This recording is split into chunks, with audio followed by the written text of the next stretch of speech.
What's going on, crime fighters, and welcome back to the latest episode of the Film Cave, episode number 44. It's your boy Knight. What's up, everybody? Logan here. Excited. This is a good show. I'm excited. Show. Yeah, I'm quite excited. Sorry for the delay of starting. I was trying to get the tweet out and shit like, "Hey, we're started," but it just was being stupid. I was like, "Fuck it, we're just out." Fine. We're live. Let's just do it. Right.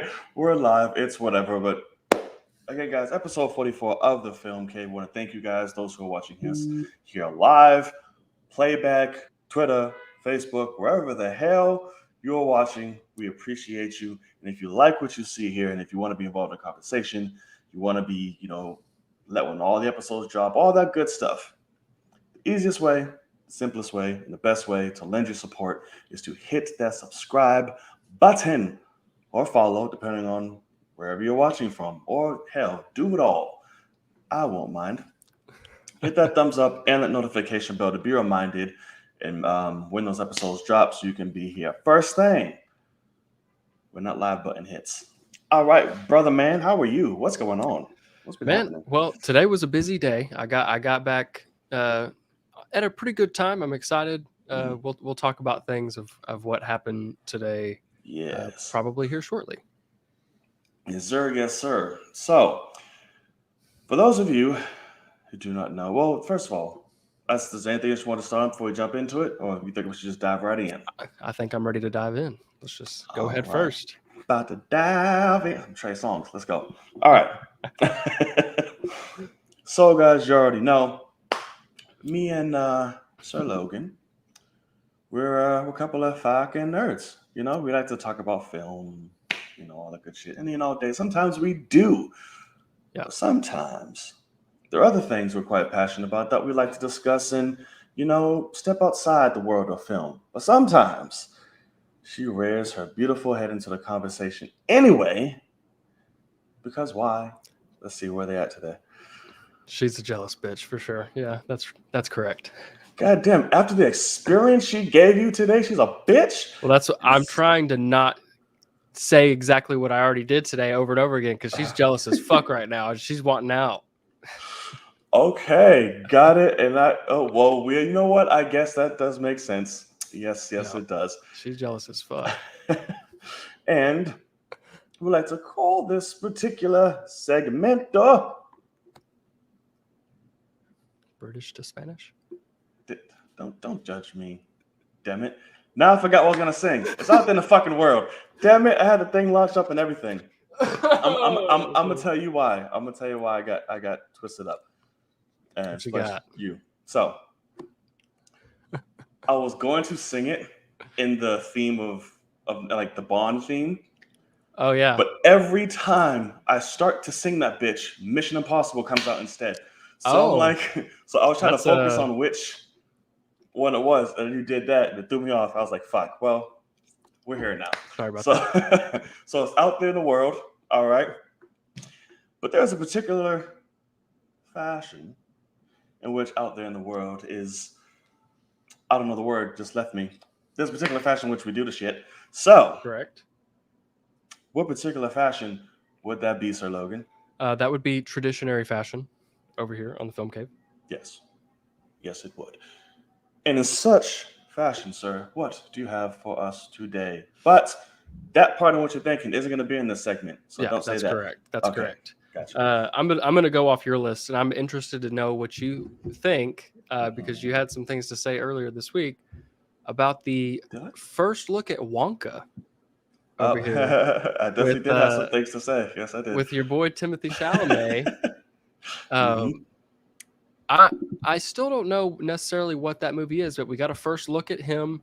I also saw like a behind the scenes, where he's like on a horse-drawn carriage and apparently singing. I didn't actually play the video to where I could hear it. I don't know if they can actually hear him singing or what. You can hear it, yeah. But interesting to say the least. I'm not sure what that movie is, but you had some relatively funny things to say online about it. And what are your thoughts?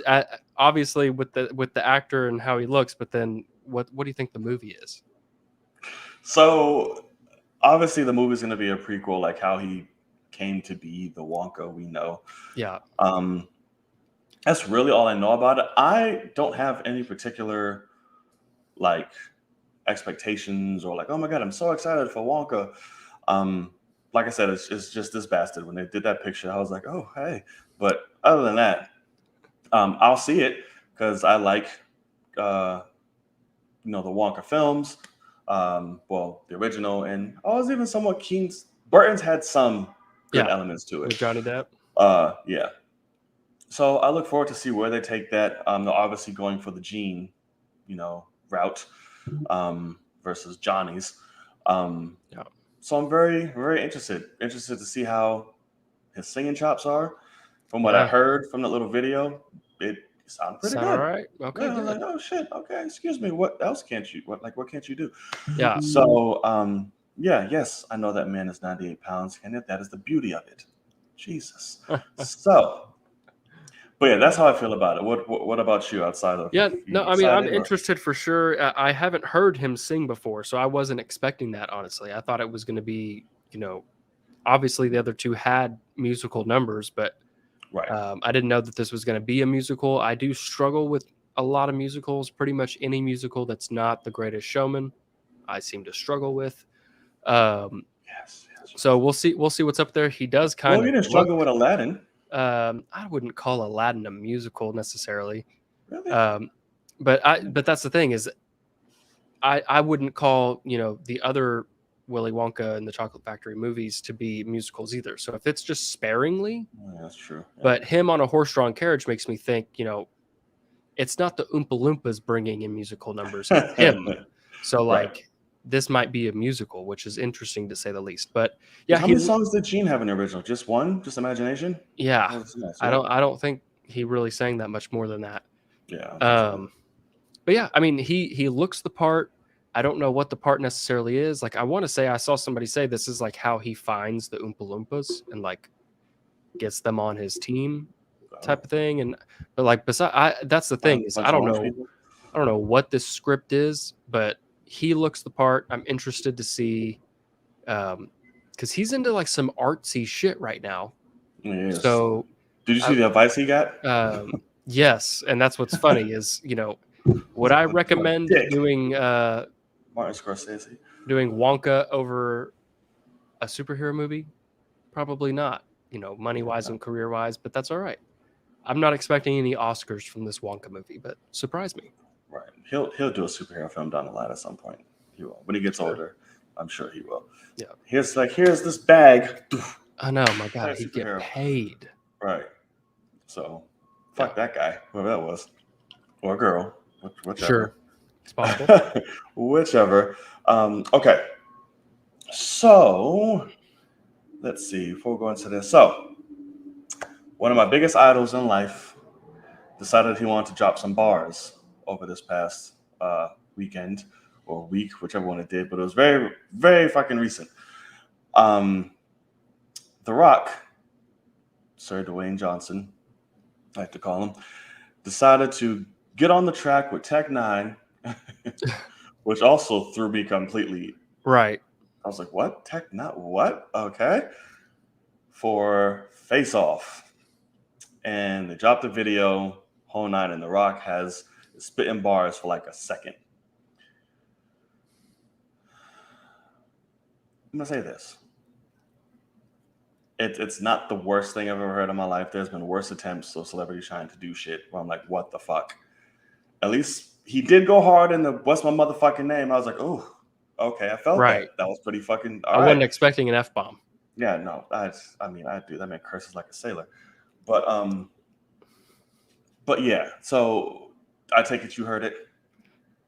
Yeah, a little bit. I just watched the video and just shook my head, and then I got away from it. So it's one big like spit fest. Like who can just spit the fastest? Right. I mean, who can be more aggressive in that shit? Right. Yeah. So I'm like, okay, like some of the bars I was saying went ham, but then like I said, started getting too fast. I'm like, okay, y'all are just fucking Flashpoint paradoxing this shit. And I'm just like, all right, you got it. And then The Rock comes on. He closes the song out. Like I said, he literally has like a second. It's not a very long verse. Right. It's typical Rock in terms of the lyrics, like what he's saying. I expect him to say, because it's all about mana. It's all about him. It's all about Terra Mana and all of that. Like I said, his hardest line was, "What's my motherfucking name?" And then all that, I was like, okay, sure.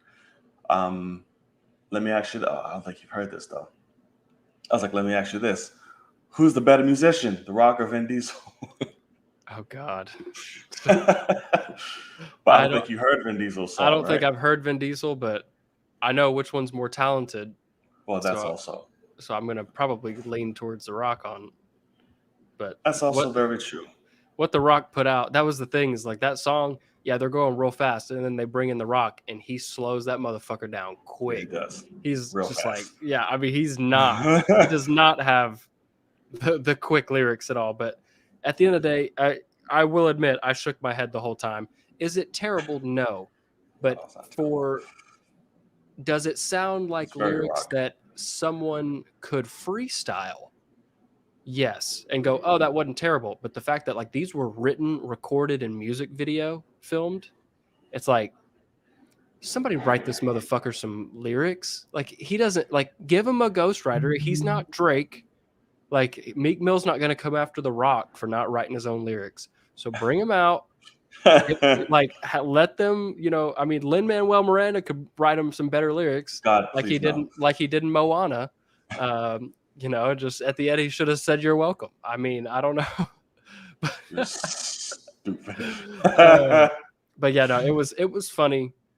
And it was, nothing more than just being, it was hilarious to see him do that. Because the music video of him looked like whenever a wrestler is like coming out, video, right? And it looks like the video that plays when their song's playing and they're just moving around in like the smoke and like doing all this crazy shit. And it's like, oh my God, man, he has it like, it looked like his old shit. Right. That's what I mean.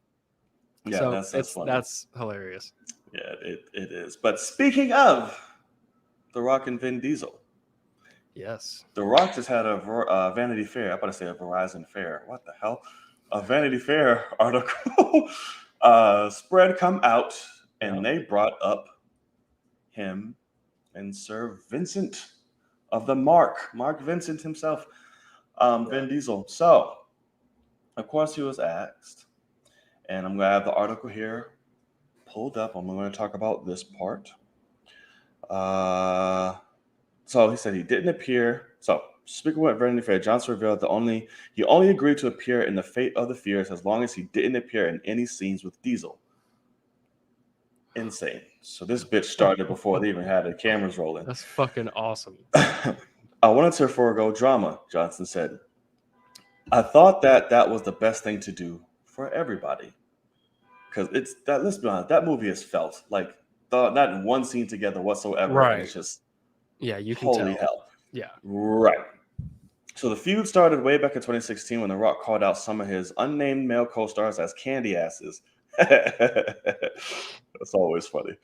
In an interview, Johnson described a candy ass as something you don't want to be, and the best way that I can describe a candy ass is life is so much easier. I have found when you are not full of shit, and a candy ass is completely full of shit. Well, God damn. He said he shouldn't have shared the post, although he still meant what he said, of course.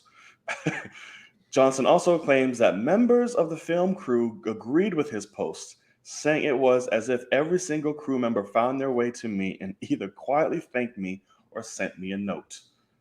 Holy hell. That's awesome. That is very interesting. He goes on to say the two actors had a talk in his trailer. So it's the only time they were face to face. It was off screen. Where Johnson says it really became just crystal clear that we are two separate ends of the spectrum. And I agreed to leave it there. That's funny. And then he went on, so obviously the part where he said, I laughed and we laughed hard after Vin Diesel said about the tough love. Apparently that came from this article. And he was like, man, he saw that. He was like, I go into every project giving it my all. And I feel that there are some things that need to be squared away and handled and taken care of. Then I do it. And it's that simple. So when I read that, I just, like everybody else, I laughed. I laughed hard. We all laughed. So incredible. What do you think? The Rock is finally speaking. First of all, how insane is it that he's like, yeah, fuck it, let's talk about it. Like, so awesome. But no, at the end of the day, what it looks like to me, because we know, like The Rock, even if the movies aren't great, like something like Rampage, which not a terrible movie, but not a great movie, obviously. But he gave it his all to go into Rampage, say, no, we're gonna make the fucking old video game that you used to play when you're at an arcade. Yeah, we're gonna make a movie about that with the giant gorilla, and I'm gonna give it every fucking thing I've got. Same thing with like San Andreas. It's not a great movie, but it's enjoyable to watch, and he's giving it his all. And what it looks like he's saying here is Vin Diesel and also the other cast members, probably Luda and especially Tyrese, I would guess. But going towards Vin Diesel, because he's the one that's making the, he's supposed to be bringing the vibes as the leader of the, like as an actor, he's the lead actor here. And it looks like they've kind of got comfortable with the Fast franchise, and they, just expect it to be a massive check. We're here to go do this real quick, fuck around, get a big check, and be happy with our lives. And, he got called in to save that franchise. And so it seems like he was calling them out saying, hey, y'all aren't working hard. Like, I almost feel like he's like, the fact that you could go toe to toe with me in a fight in this movie is bullshit. And he's like, completely. He's like, I work my ass off, and you just show up, put on a tight white t-shirt with your fat ass, and you can fight me. It's like, no, like you can give me a double XL and I'm still busting out of that motherfucker. So like, it's super interesting. And I wish that more actors, that's the thing, is The Rock's not afraid to call out or speak out about anything that he's done, because he's the highest paid actor. So like, he's not afraid of losing work. So he's just talking about it. And we've all heard, like, in an interview, like, who's do you have actors that you hate or like refuse to work with? And they're always like, yeah, of course, but I'm not gonna tell you any of them. Right. And it's like, why? Like, come on, just throw it out there, man. Tell us why they fucking suck.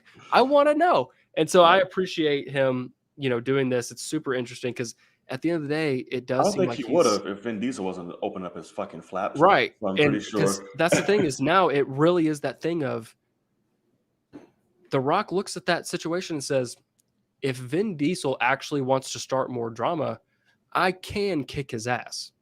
So I'll say whatever I want, and he can go ahead and bring something else up, please. Like, he's like, fuck it, because I can kick his ass. So who cares? I remember in the midst of all that, I don't know if it was for Fate or at the tail end of 7, where they were all at the red carpet. Of course, these motherfuckers were separated. And somebody asked Vin Diesel, they said that, somebody said that, The Rock can, kick your ass. So The Rock said, like, he brought up the candy ass thing. And then Vin Diesel like, we're like, what? Oh, we all know I'm the kid from New York you don't want to fuck with. I was like, oh, if you say so. Yeah. So it's just like, hands down, if fucking fisticuffs come, Vin Diesel's getting completely annihilated. Of course. But but it's just like, you have The Rock, bro. He's the most talented motherfucker on your entire roster. Right. And you're going to try to school him and pull a like reaction, like emotion out of him. How tall do you think Vin Diesel is? Vin Diesel's like fucking 5'11". He's 6 foot, is what Google says. The Rock's 6'5". Right. That alone is like, put your hand on his forehead. He was on the Apple box all of fucking Fast 5 whenever they had to come face to face. Right. Yeah, he's in heels, he's on like the spacers. Right. So it's so fucking funny. Like, I'm so proud of The Rock for just saying, like, I'll tell everything. Let's go. Ask me whatever you want. I think that's awesome. and he officially confirmed he's not coming back for 10 and 11, Right. or 10, whatever Which what sucks. they're doing now. It really fucking sucks. But he will be back for Hobbs and Shaw Right. sequel. Right. But it really does suck. I'm like, you're closing out a franchise that he literally stuck a fucking adrenaline pen into. Right. It was like, here you fucking go. You're welcome. And he's not going to be in the ship because Vin Diesel wants to have a titty attack. It's always funny because it's like, I like Vin Diesel. Like, he's cool with what he does. Sure. And of course, I'm always going to ride out with him for the Fast movies. It's the Fast movies. But it's like, The Rock made them shits, bro. Right. And you said like his fat ass in a white t-shirt. I always laugh every single time I see Vin Diesel in a movie because he's not like he was. He's certainly not. Of course not. Even when he wasn't that defined. Like, his arms are the most defined thing about him when he was younger. And it's still the only defined thing about him, really. So every time he's in a Fast movie, to make himself look just like shredded, he always just stands with his fist incredibly pumped up every single time, so you can get that, muscle tense. I'm like, bro, like, you have to do all that. Your hands have never been open this entire movie. I need you to figure it out. And The Rock fucking comes out of nowhere, like, right, I'm like, fuck. So The Rock can come out like this and still like be busted out of his shit.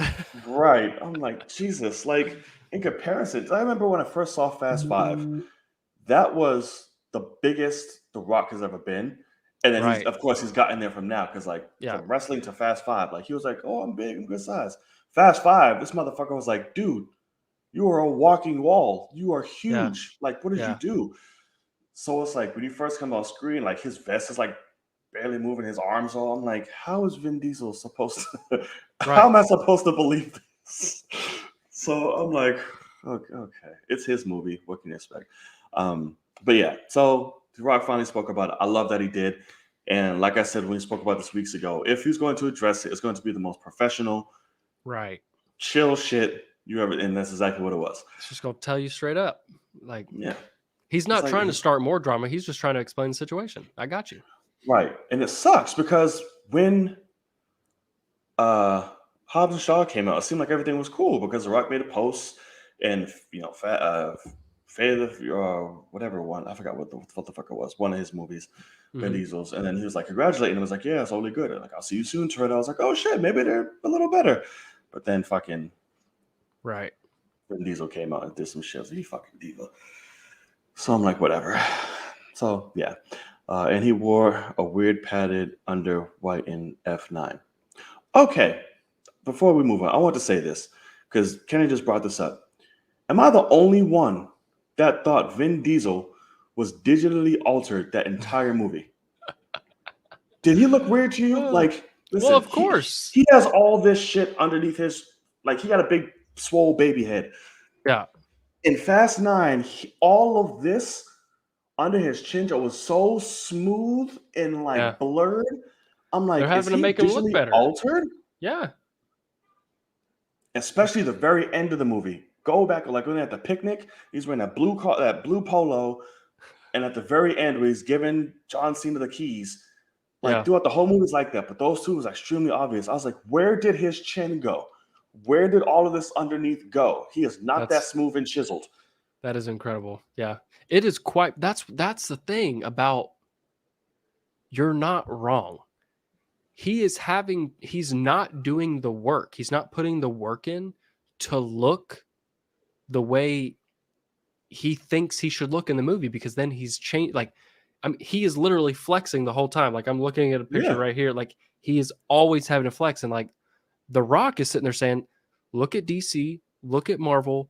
If these guys want to look like that, they put the fucking work in. They only eat, skinless chicken and broccoli for 6 months while they work their ass off. And like, you're coming in, getting this check. He's like, nah, man. Drinking like, beer and shit. Right. Like, you can drink you drinking Coronas off screen. Like, he's like, come on, man. That's what Vin Diesel calls his Toretto diet. When he gets ready for a fast, he's at the gym and lots of beers. I'm like, which is crazy. Okay. So I don't know. It's super interesting. And I like, if there's one actor who truly can call out another big actor on work ethic. Yeah. The Rock is number one on the list. The Rock and Kevin Hart, those two. The Rock more than Kevin Hart, but yes. Kevin Hart works like a fucking madman. Right, but The Like, Rock is waking. The Rock is like The Rock is waking up at 4 a.m. to do 3 workouts before he goes and films. You know what I mean? So like that's just what I mean. Is like he's like it's all for Tom Cruise as well. Would probably be under that. But yeah, so I love this. I think it's super interesting, and it's also it's fantastic that he's like, yeah, I won't be in the other two. I'll do my own shit that will also make a killing, right. And that's it. We don't fuck with each other anymore, and I think that's awesome. Vin Diesel, you fucked that whole shit up, brother. Yeah, be ashamed of yourself. But whatevs. Okay, we got other shit to talk about. So there's that. Before we get into these things that dropped, I want to mention somebody real quick who's never thought I would say, because right now is completely. I didn't speak that into my dick. The mic is right there, so I just would. Who is annoying as all fuck and is so completely stubborn and just fucking up everything is Kyrie Irving. I need you to get out of Brooklyn, and I need you to get out of Brooklyn now. Retire, go sit somewhere, give us Ben Simmons, get away. You are getting on my goddamn nerves, as well as everybody else in the organization. Get your stubborn ass on somewhere. If I don't want to take the vac, fine, don't take it. Fucking leave. Give us our money. We'll trade you out somewhere. Give us Ben Simmons because that motherfucker wants out. And figure it out. He is destroying this shit. And it seems like KD can get a fucking break. Even when it seems like, hey, we got it all together. It's going to work. Yeah. My best friend's fucking me with no lube or prayer. And I didn't even ask for it. He just snuck up and took it. So I'm like, what are you doing? And now fucking James Harden is talking about, oh, hey, I never thought about free agency. I might want to think about it now. What? Kyrie. Bruh. I hope you're watching. Because I know you are because we're so close. Yeah. Get your shit together or just fucking leave. Take the goddamn shot. Suck it up. Because not just about you, homie. The world's not fucking flat. And just get it together. Like, yeah. Like, I can't. Enough. Like, you're costing us championships. So you here on out will not play. You will not practice. You will not do shit until you get vaccinated. He's off the team, basically. I mean, are they going to pay him? I hope not. Yes, he's still getting paid. See that? So it's like it's fucking stupid. Yeah. Meanwhile, fucking Lakers got their fucking AARP team waiting for us, and fucking Philly. I guess Benson wants to go back, and they're right there knocking on James Harden's fucking door too. That's hilarious, by the way, with Ben Simmons. I do want to kind of talk about that too, but yeah, no, with Kyrie at the end, I don't know. I haven't looked into exactly what his thoughts are on the vaccine, why he's against getting it. He thinks the world is flat. Who fucking cares? Right. So that's the thing is, at the end of the day, I know, and obviously you know, and probably a lot of people that are watching us, they know if he is reluctant of getting the vaccine, he has misinformation about the vaccine. Because I know you got it. I know I had it. We're good.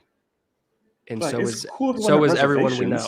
Like, yeah, but like the whole rest of the NBA, like 95 to 96% of the NBA also has the shot. Yeah. They're all good. So it's him.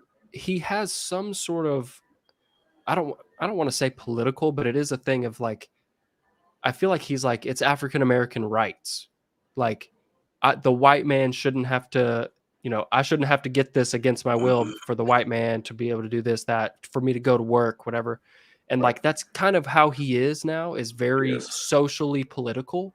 He is. And I think it's just an ego thing now. It's definitely an ego. Absolutely. He's stubborn as fuck. Right. It's not about he's afraid of the vaccine. He's like, no, now everybody knows I didn't get it. And now if I got it, they all know that I'm a bitch. And it's like, no, get the fucking shit, go win a chip. And like go make a bunch of money. Like, so he cares about himself. I don't even think it's that. Like, it's just like, I don't want it. I don't believe in it. My science this, my science that, because he has a fucking PhD. And it's like, shut the fuck up already. He doesn't have a PhD in fucking. He has a PhD in bullshit. That's what Yeah, he has. he doesn't have it in science. Right. So I'm just like, and it's been like this with you. I'm like, get it together, bro. You have become a diva. That's what's so funny is I remember when, obviously LeBron and him in Cleveland, and LeBron always was having to come to bat for him and like bring him up and hype him up and be like, no, like that kid right there, that like he's the one. This isn't my team, it's his team now. Like all that kind of stuff, like trying to hype him up. Right. And like I saw people say like, do y'all remember watching LeBron try to like stop letting that kid get in his own way? It's like, because this is why, is now he's a grown man. He's not a kid. Like he was actually a kid really when he played in Cleveland. It's like, he's not a kid anymore. He fucked around, forced himself out of Cleveland, did shit in Boston, absolutely sucked ass. And then went to Brooklyn. And it's like, now he's his own man. He's doing his own thing and he's fucking up his own career to where now he's like, yeah, I'm not going to get the shot, which means I can't play.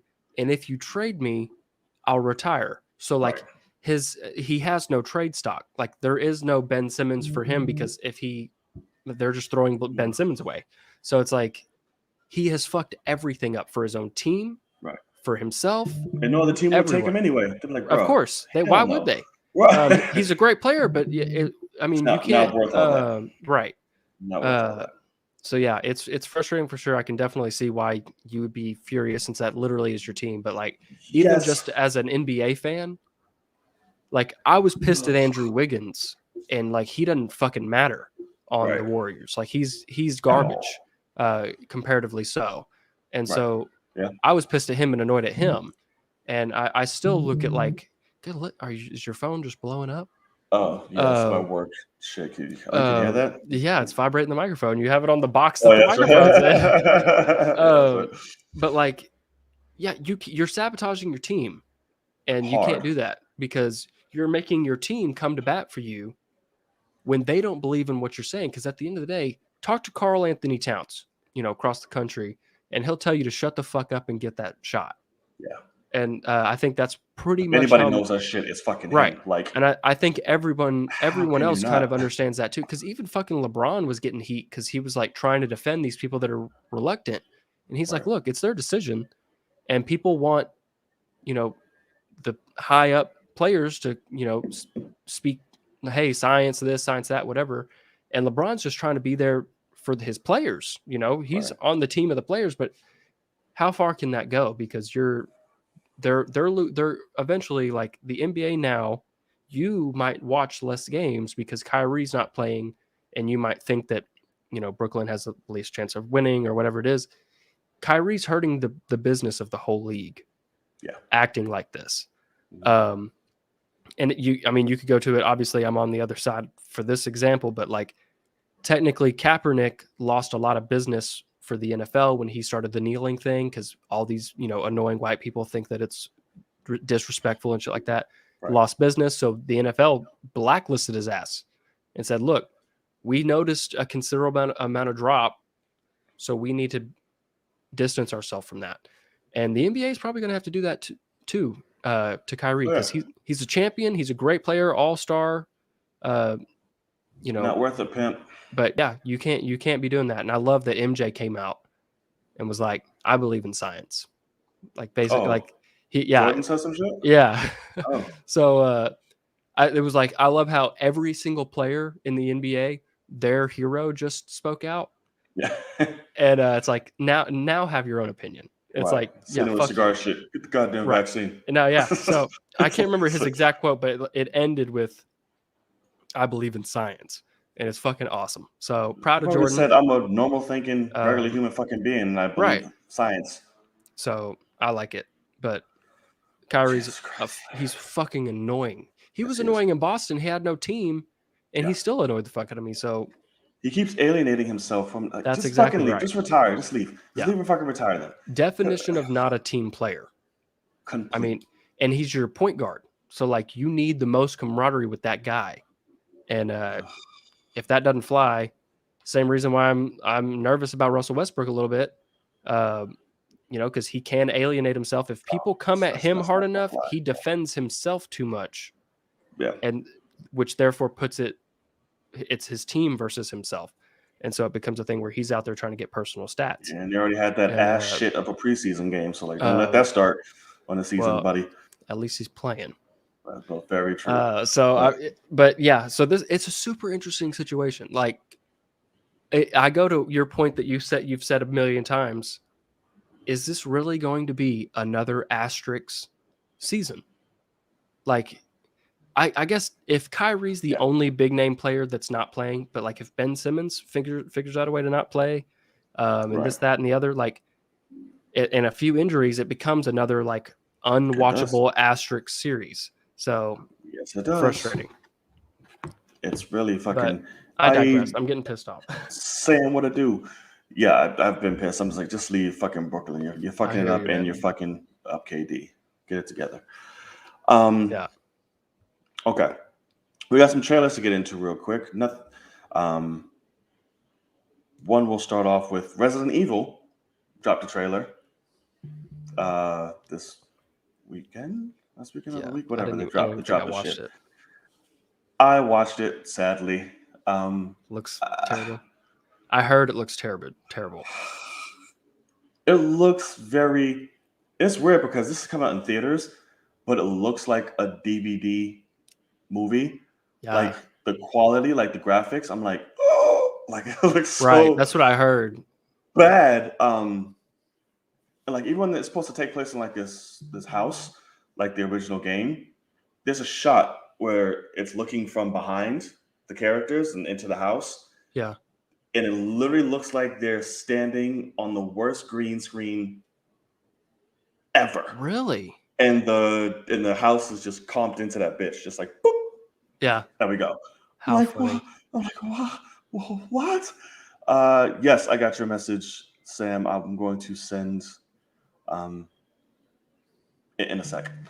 But yeah, it's horrible. The cast, they're okay, I guess, as the characters. The only one I thought I can see like, oh, cool, was a character called Leon Kennedy, and the actor they got for that. But once I heard him talk and saw him acting, I was like, yeah, this is stupid. Didn't work. Didn't work at all. You can't just rely on your looks, buddy. So it's damn, it really fucking sucks and it hurt. And then we have Home Sweet Home Alone dropped today. I've forgot that movie was being made. And it's a Disney Plus original, right? Yeah. Disney Plus original. Yes, it is. So it's not made for me. I like the kid. Don't get me wrong. I liked him. He was great in Jojo Rabbit. Correct. But when they announced him, I was like, oh, I can see that. But once I saw the trailer, yeah. It's not for us. Rough. Like the physical gags look cool. I'm like, oh, they're really getting into it. Like when he starts beating their ass and shit, I'm like, oh, it's cool. I'm officially convinced Home Alone was one of those movies that should have just stayed what it was and never, ever be touched. Because nobody hit that like Macaulay did. No, it's a true classic lightning in a bottle scenario. Like, get this nobody kid and blow everyone away. Yeah. I'm just like, damn. Because they tried it with the other 25 fucking sequels. And then now this shit, I'm like, it's bad. And then the big brother from the original is in this. Yeah. So I'm just like what a horseshoe. Where did it? I mean, right. You're a cop now? Why? What's happening? I'm like, whatever. Fine. And then the big one, Scream. We got Scream, which I personally really fucking liked. Did you watch it? Yeah. Also remember how you are with fucking horror. I have a story too, but go ahead. Tell what did you think? Okay, so I'm curious to hear the story then. So I really, really liked it. Like I said, it was great to see the original Trinity back, or we'll say it for that. They all look great, cool, tear it up. You can definitely feel a different spin on it, which I like. This feels more mature and darker than the originals. That's not just slapstick. For like even fucking Dewey is like all grizzled and older and not all weird and shit. So I like that approach of the darker, grittier type Scream. So I'm very curious to see what direction they go in, how it's going to turn around, who's the fucking killer or killers. But I really look forward to this. I'm excited. I'm one who loved Scream 4. The first one's a classic. Scream 2 was all right. Okay. Yeah, I loved 4. It was a lot better than I expected it to be. So I really, really liked it. And Neve Campbell looks great. What do you think, sir? Yeah, I mean, I watched it. It looks like a Scream movie that no one needs. But the story that was funny was when I went to the screening today, and we were all hanging out in the theater waiting for, time was getting close, whatever. All these people were funneling in, and these guys were talking loud. And one guy was like, "Am I the only one that had no idea that they were making another Scream movie?"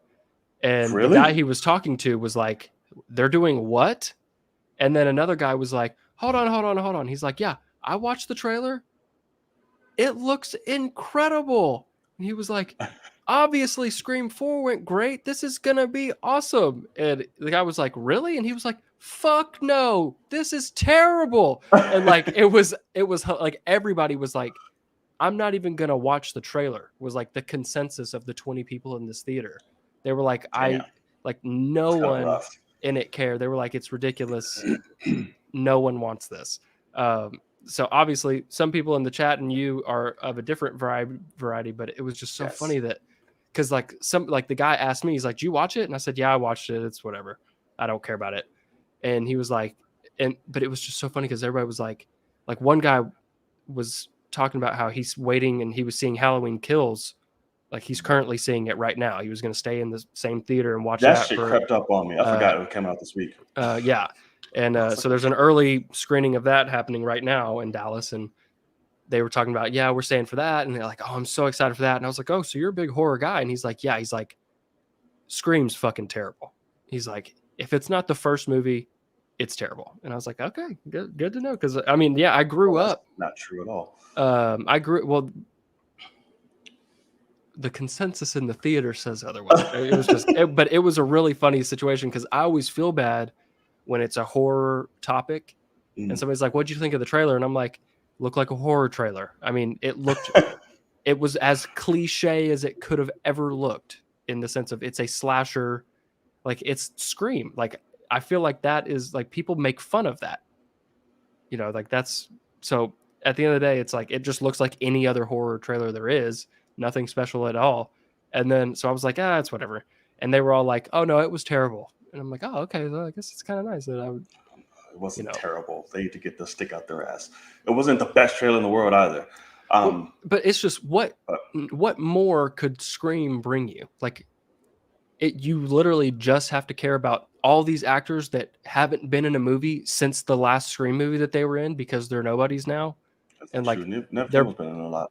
They're bringing this back, and like, I don't know. It is funny because as soon as I saw that as soon as I saw the original people were back, I checked out because I thought it was a reboot, and I was like, "Okay, let's see what new is coming from soft reboot." It's like the Halloweening it, right? And they've had to reboot the Halloween reboots multiple times and shit like that. So like, that's the problem, is nobody can make a original horror movie anymore. So they're just having to reboot reboots, and like, come the fuck on. There are people out here who are talented. I think there's a lot of original horror movies out now. It's just that it's Scream, and the directors were like, "Hey," because Neve Campbell wasn't even coming back. She's like, "Yeah, no, I'm fucking done." And but they convinced her. It's like, "Hey, like Scream is the reason why we got into all that good shit, and we have an idea for it."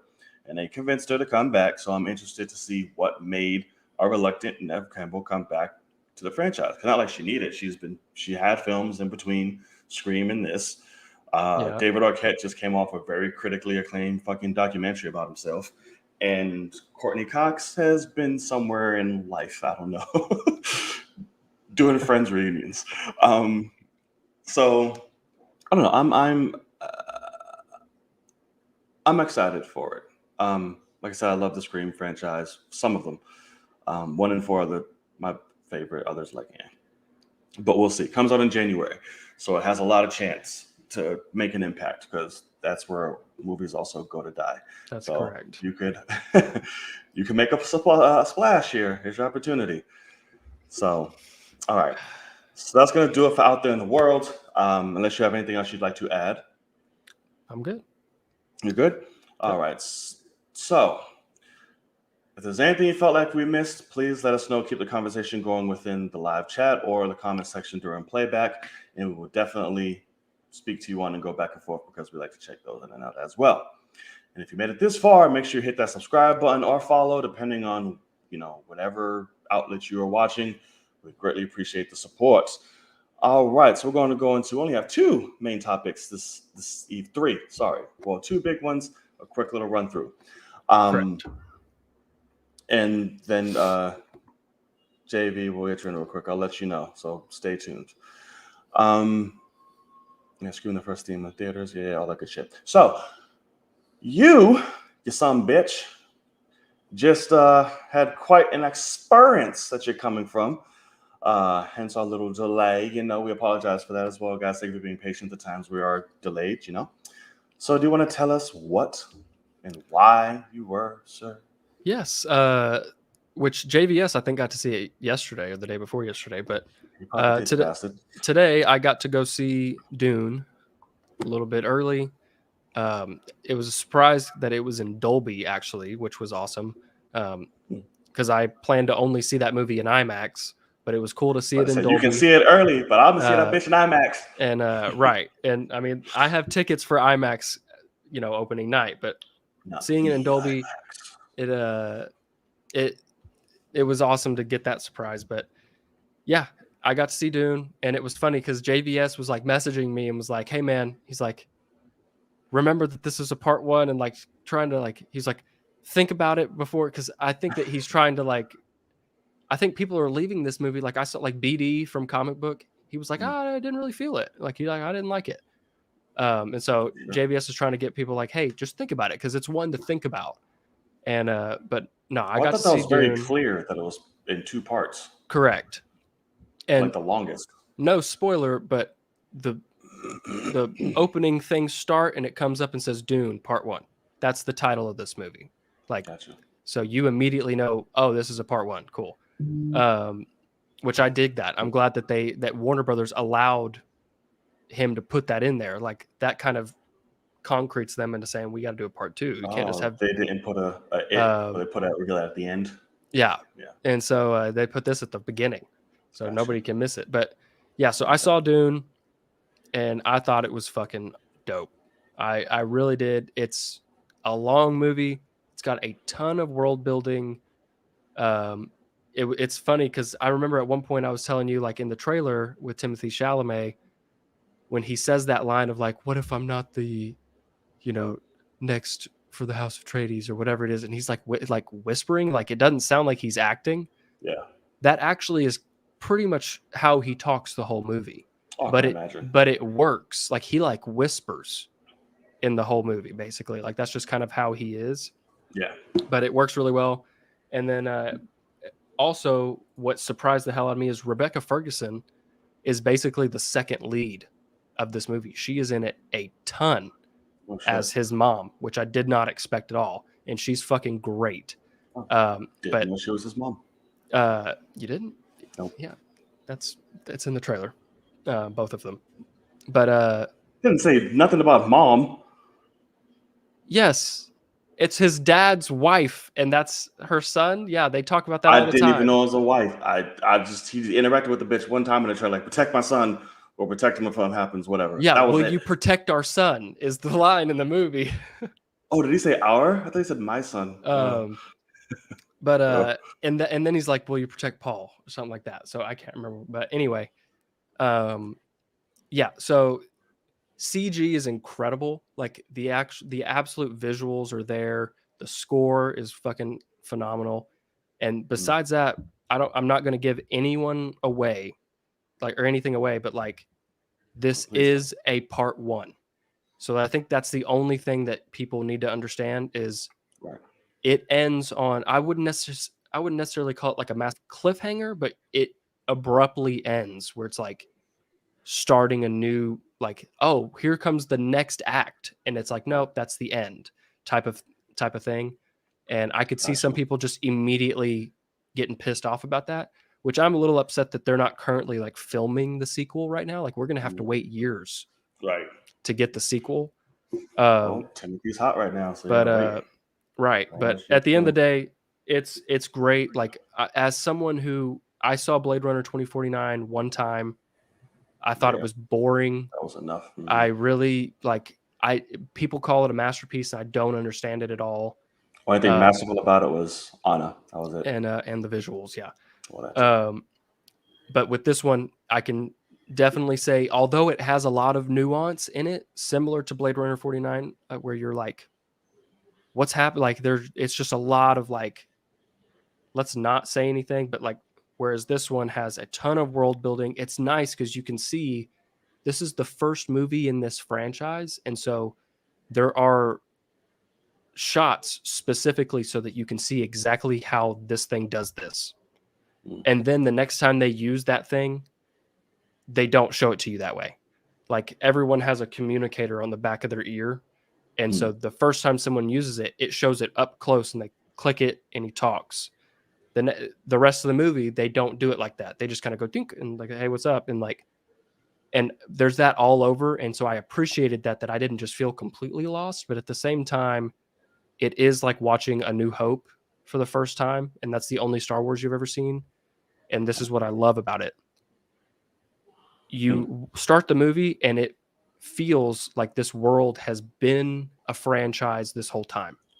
And you've just skipped a bunch where you get thrown into some shit and you're just like, oh, we're moving, you know. And Right. I appreciate that a lot, where it's like a lot of movies, it just feels like, oh, like, here's a family, they've been a normal family forever, and then a tragedy happened. And it's like, that's when the actual, like, it feels like that's when the world began, because they don't give them any real backstory that's meaningful. But this movie is epic as fuck. Visuals are awesome. And a lot of things in the trailer that, like, the trailer doesn't spoil shit. Okay, which is awesome. Like, there are aspects of the movie, like, right out of the get-go, I'm like, wait, what the fuck is that? Like, that people can do, and things that are happening. I'm like, oh wow, this is awesome. They like got around it really, really well. And so, as someone who knows nothing about Dune, fucking fantastic. I wish the sequel was coming out next month. Like, quick question though, how's my boy Jason? He's great. He's in it more than I thought, and yeah, he's pretty great. Perfect. It's weird to see him without, when he shaves. Yeah, it's weird to see him like that. But yeah, he's great. He, like, that's the only character that Timothée Chalamet's character kind of has like relationship. Yeah, and their chemistry's it works really well. So I dug that a lot. But I heard Zendaya's not in it that long. Oh no, definitely not. Yeah, definitely not. She is barely in it. Well, that's bullshit. But that's the thing, is, so, like, I saw someone say this, that apparently she's basically more so the main character of the second one. Gotcha. Like, that's like how the book works, is that she kind of comes in the middle, and she ends up being a big part. And you can tell in the trailer that he's like seeing visions of her, and that's all throughout. But yeah, like, actually getting to meet her, which is in the trailer too, is very, very close to the end. But yeah, I had a moment where I was like, oh God, is this about to end, like, abruptly end? And I looked at my phone and I had like 40 minutes left, and I was like, let's fucking go, man. I was like, this is awesome. So yeah, I dug it a lot. I hope a lot of people like it, because I need a fucking sequel to this. So support it. Oh, it's gonna happen. See that shit in IMAX all you can. And fuck HBO Max, but also watch it on that a few times, I guess, so they'll make the sequel. Oh, I keep forgetting to fucking on that shit. It's so dumb. I can honestly say, now that I've seen it, this is not the movie to see on your television. Oh, good. Oh That's God. Common fucking sense, even if you didn't see right, it. Like, right. Like, it's just like, ugh, okay. But, so, all right. Yeah. Well, there you guys have it. That's a quick Dune review. I haven't seen it yet. That's why I'm not speaking. So I'll let you know when I see it. We'll be right back here and we'll talk about it. We'll be talking spoilers. We'll be talking spoilers for sure. All right, so a finale happened as well, and you're gonna come in after this, Sam. So I'll stick around. Send it to you in a bit. I'll let you know when I'm doing it. What if dropped this finale, and yeah, it finale'd. All right. So the Watcher broke his oath. He went and got the universe's mightiest heroes and villains, brought them together for the Guardians of the Multiverse, who came together to stop Ultron, who's literally on a genocidal universal fucking rampage. They come together to try to fuck him up. That's essentially, the episode. It consists of Killmonger, Strange, Random Ass Gamora, Captain Carter, Party Thor, T'Challa, and is that it? That's it, right? Yeah. And Zola. Correct. and Zola. Black Widow eventually, yes. Yeah. And then so let's talk about it, man. What you think of the episode? I thought it was fucking awesome, to be honest. Doctor Strange Supreme is the MVP. He's so fucking awesome to watch. He is very awesome to watch. But no, I dug the episode a lot. At the I see the story that they were telling and I liked it, but also it's like, hey, Watcher, maybe don't bring Killmonger, the one that's been fucking murdering everyone. I don't understand why. Like, there's an infinite number of Killmongers out there. One is that talented at killing, but a good guy. Go get that one. But obviously they're what you got. I think it was deliberate for the end, like Strange. Correct. We weren't meant to win. Like you knew he was gonna fucking betray that shit. He's seen the whole thing. Right. So I think that's why he did it. That's the but I was pissed too. I was like, why the fuck are you bringing him on? But and he also, I gotta admit, the half Black Panther, half Ultron with Infinity Stones armor that he gets, I was like, I fucking dig that. Like, it looked so cool when all of a sudden he's like, "What's up, motherfuckers?" Like, it did look cool, but he just had the same Ultron suit. I thought it was gonna be his own thing. It had some spots on it from the Black Panther stuff, but I thought it was dope. I'm but not your cousin. Which, yes, you are. But anyway, like I don't get that. It's like, anyway, he's trying to be a dick, like in that universe. Right. I'm not your cousin. Because he could have said, I killed you in my universe. Like, he could have said that, but instead he's like, I'm not your cousin. It's like, that's a little weird. But no, I dug the episode a lot, like a ton. I loved the little Easter egg there at the end with Captain Carter wanting to go somewhere else, but he's like, you're needed there because she will eventually get to go back and be with her Steve. In that universe, she'll have her own end game while she's lifting Mjolnir and shit, which is awesome. But the small detail I did not catch the first time I watched it that I really, really liked is the realization that Black Widow gets sent to, because she doesn't have a world anymore, because that was the one that Ultron was from. And so he takes her to... What if the Avengers all die? And he takes her to that universe that ended with Captain Marvel getting called and Captain America's shield being found. Yeah. And I was like, it really did tie them all together, because all the zombies showed up, which Scarlet Witch kind of got fucked pretty quick. She did, which was dumb. But I wish that I'm interpreting it as she gets upset and stops fighting because she looks at it and sees Vision, and that's how I'm going to interpret it, to where that's why she stops fighting, and he just takes her out. Correct, because she should have fucked him up. So really stretched that one, like, for a lot longer. But anyway, I really dug the episode. I thought it was an awesome finale, and I cannot wait for season 2. Yeah, I thought it was quite amazing. The visuals in this were stunning. Like the action scenes and them fighting, all of it was just beautiful to look at. And everything Strange did with all his magic shit, I was like, this is fucking all the armor and everything was fucking it's a protection spell. You're welcome. I love they all had good interactions. The characters that they got together. I liked Carter a lot more in this than I did her own. Sure. In this, I was like, she's a fucking delight. Like I want to see more of her. Yes, the armor was very clutch. The whole Zola thing was cool. Good to see an old school shout out to him with like face in the stomach and all that stuff. Right. I was like, that was cool.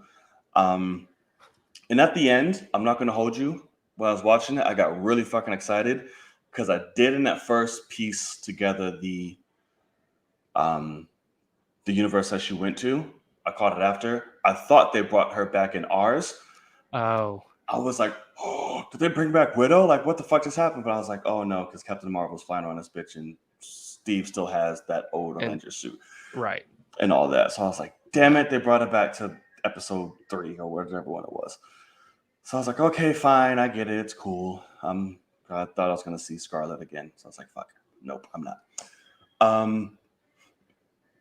But yeah, it was really dope. I liked it.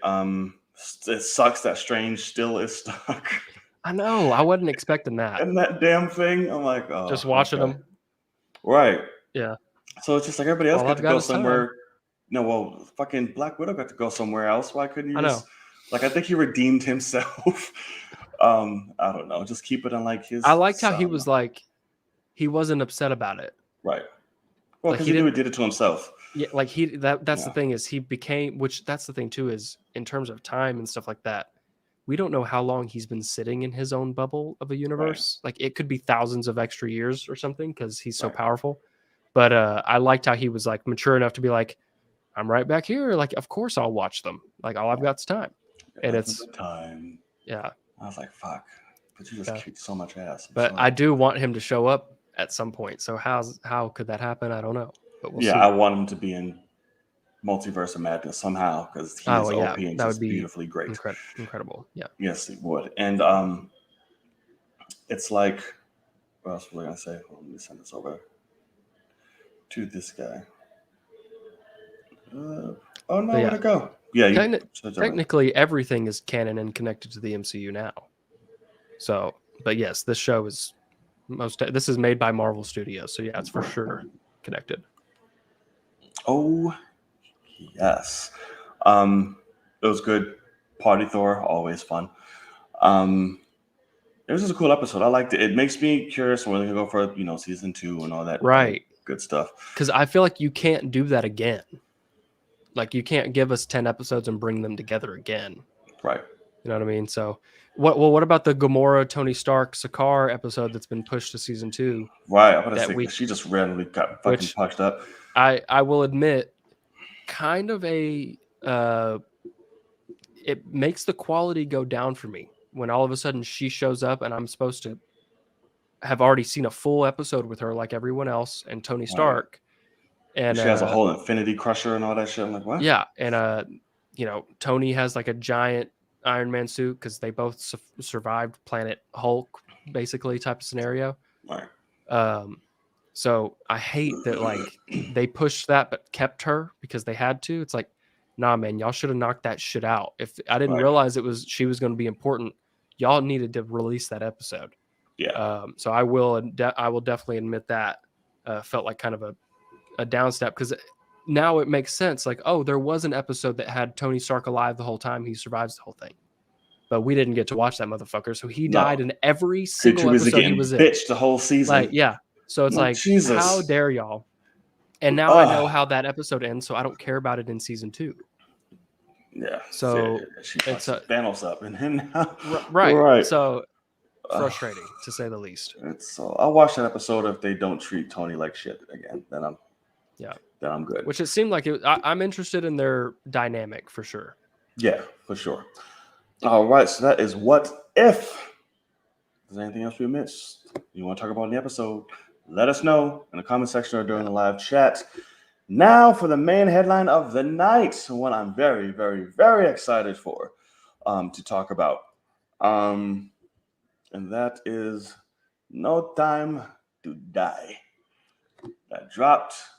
This will be full spoilers. If you haven't seen it, yes, you're fucked, or just step away, come back. But we have an extra guest to speak with us and talk about here in spoilers. Sir JVS, Sir Sam, what it do? What's What going up? on? What's up, man? What's up, y'all? Been a minute, brother. How you living? And I've been waiting a whole week for this. I feel so bad for this because I guess that you're about to like go off and like explain things and whatever, and like I don't remember the first two movies very well because I didn't care, and at the end of the day, I also still don't care about them. So like, just I can't wait to hear how much you love them, but also we'll see. But I want to know about No Time to Die from someone who likes the other movies. Yes. Oh yeah, I'm here for all of it, man. Here for all of it. Absolutely. So we're gonna talk about spoilers again. Yes. This is your last warning. So No Time to Die, Daniel Craig's last outing as Mr. Bond. In my opinion, in spectacular fashion. To me, I loved this movie. The story was amazing. Craig fucking killed it. Everyone naturally did, to be honest with you. I loved Rami. He wasn't in it as much as I thought he was going to be, but when he did, I was like, oh, he's pretty creepy. I hear you. But yeah, so overall, we'll just talk about it and see what we think, and break it downeth. Logan, as you, who's the local newbie, Correct, to James Bond, what did you think of the film? I thought it was fantastic. Like, I thoroughly enjoyed the whole thing. I love that he dies at the end. It was done so well. We're jumping right into that. So he dies. It's fun. Yeah, it's spoilers. Y'all gave Oh no, of warning. course. I didn't know You we was gave gonna jump forewarning. in that I fast. mean, Yeah. Like, I if was somebody gonna just go that jumped in, fast I'm into sorry. Yeah, y'all had to be prepared. But Salute. but no, what I learned from watching these Bond movies is I don't care about the movie unless the story is personal to James Bond. If it's not personal to him, like the first two for me, I don't really care. Where this one, I think that this is definitely my second favorite of them all after Skyfall, because it's freaking great. I really enjoy it. The whole cast is great. Rami is, it's funny. He isn't in it to be a spectacular villain. Right. This is James Bond's finale. Yeah. So it's his movie. Yeah. He's just the catalyst. He's kind of a mustache twisting. Why do I want to kill everyone? I'm not going to tell you. It's just, but whatever. But I love the way that he, like, I expected some things. Like, I saw some things coming with like, hey, James, don't touch Blofeld because I already know that. But like, I did not know what Rami's plan B thing was. And but as soon as it happened, but as soon as he crushed that thing and touched him, I was like, oh wow, I know exactly what's happening, and that's awesome because he has to die now. There's no reason for him to survive. So let's talk about that. Let's lead off with the death of James Bond. Let's just start right off with it. Bang, fucking badass. Y'all going straight out. Okay. Right. That's what he brought it up. I want to talk about it now. So yeah, I was gonna wait to the end, ironically, but. So he dies. There's this. So I forget Rami's fucking villain name, but Rami Malek. He is a extremist, like environmentalist type, which they hinted at that outside of the film. In the film, didn't get us so much outside of the fact this motherfucker likes plants. So I'm like, okay, cool. Yeah. So he basically. MI6 has created this weapon, completely secret. Nobody in the world knew what it was based on DNA. That's right, Ronan. Efficiently target people's DNA to basically clean executions. No, you don't have to get your hands dirty, none of that. Yeah. So Safin gets hold of this and uses it to basically eliminate Spectre completely. Like the rest of all of them is like, I'm gonna take you fuckers out. That's it. You're done. Yeah. So yada yada yada. That's the catalyst for all this. He comes to meet up with Bond.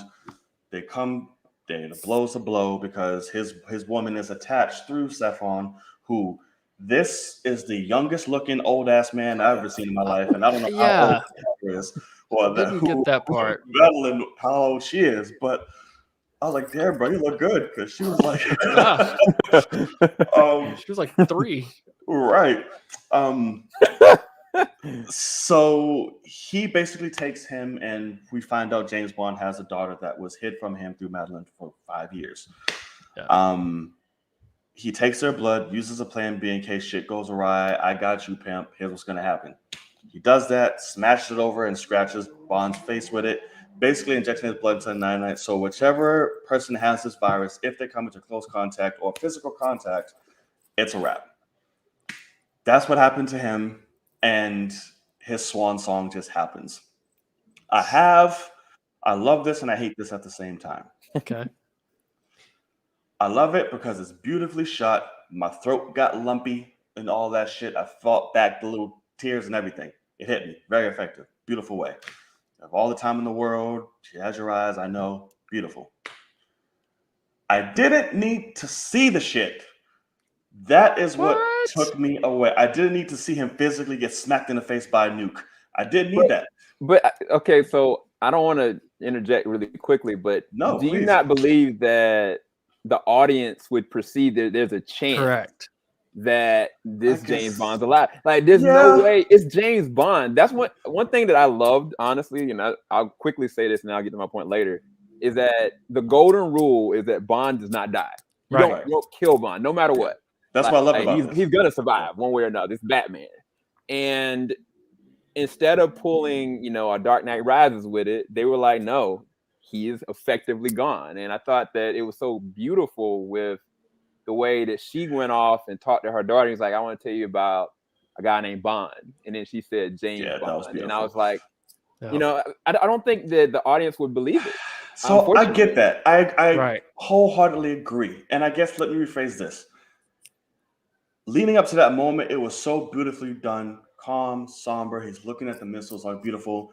And like you had this beautiful somber moment and just like, I'm like, holy fuck. I'm like, I know, but it's just like, I'm fighting tears. It's like beautiful. And he just gets smacked in the face with a missile. I'm like, damn, that was like, okay. It just, I don't know. I just would have known he was dead because like there's no way of going anywhere from fucking there and the missiles are an inch away. Because here's the thing, to go off of what Sam just said. So I saw this movie with my very soon to be in-laws as well. Nice. And one being my father-in-law, he's like in his mid 60s. And so he's seen a ton of James Bond throughout his life. And but also like he's the smartest guy in the room. He's a surgeon, all these things. And then sometimes he's just like the exact opposite. And we're like, what are you talking about?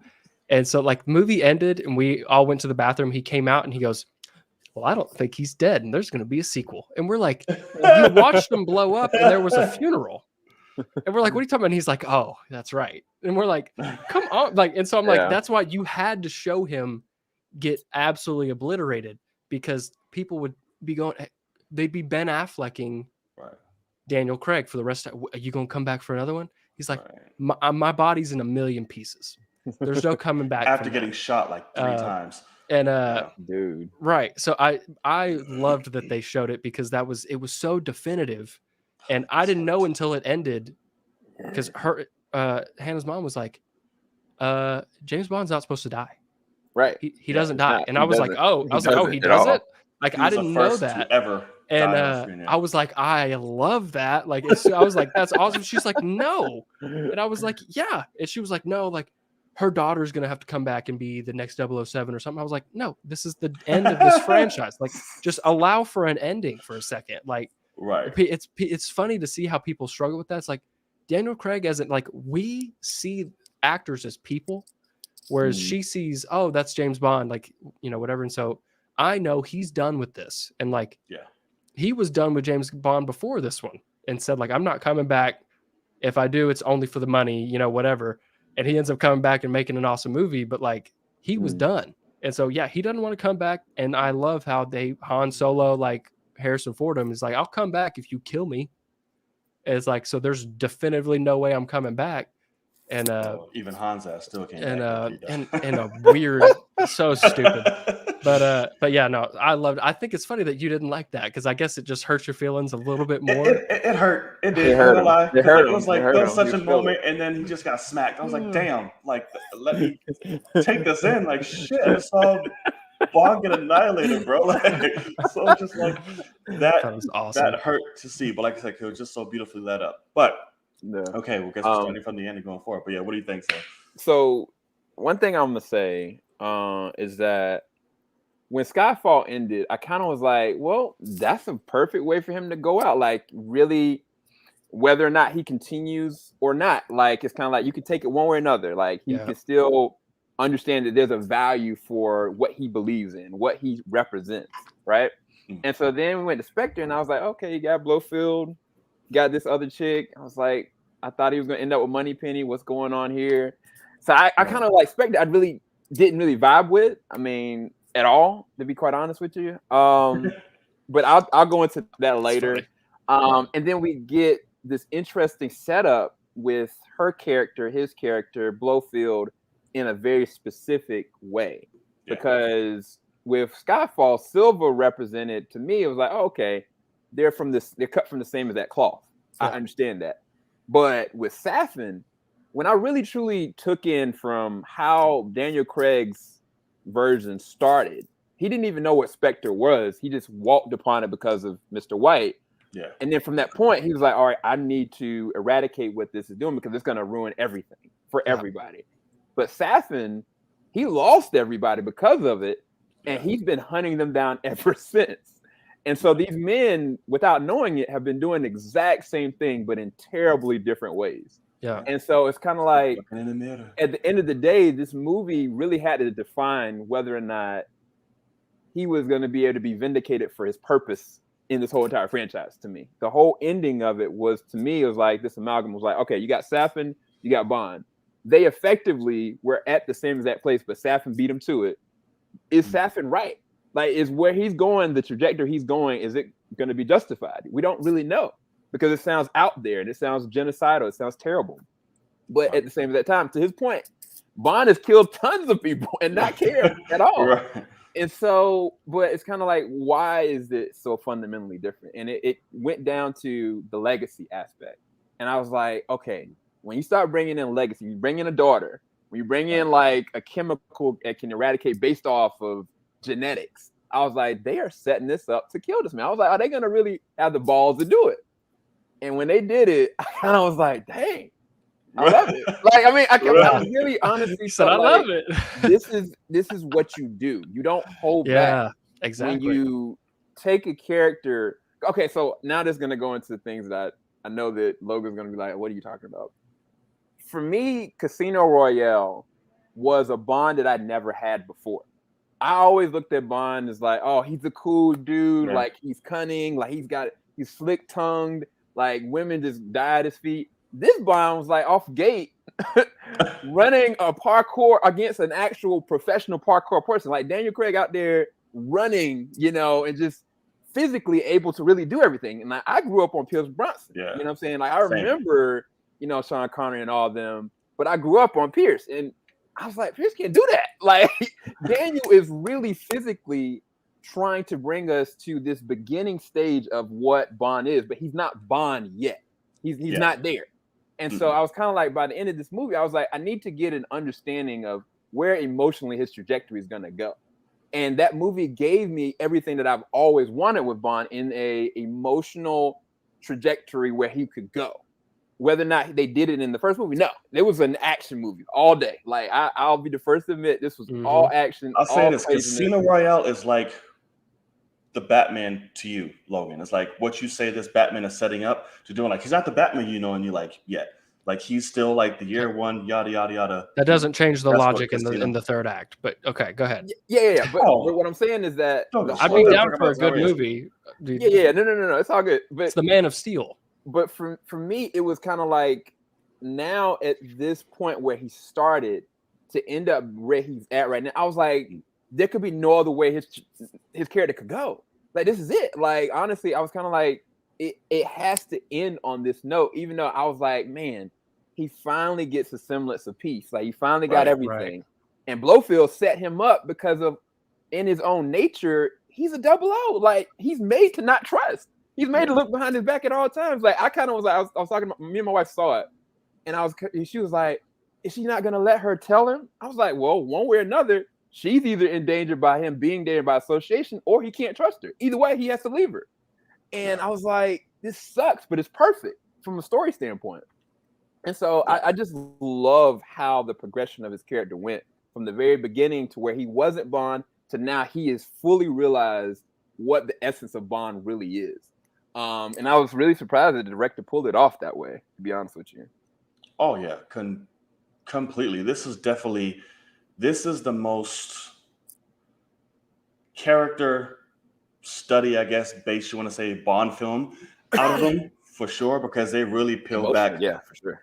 Tons and tons and tons of layers for this man. And this is the most emotion, like you said, this man has shown through all the fucking films. Right. This is where he's here at his most vulnerable, which I really liked. He didn't have an answer for things. He's like, I don't fuck, like, what the hell?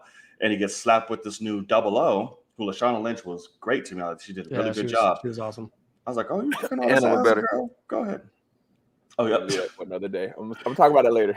Anna was, listen, I really loved Anna. Yeah. For those 2 seconds, I was like, God damn, girl, one, you are fine.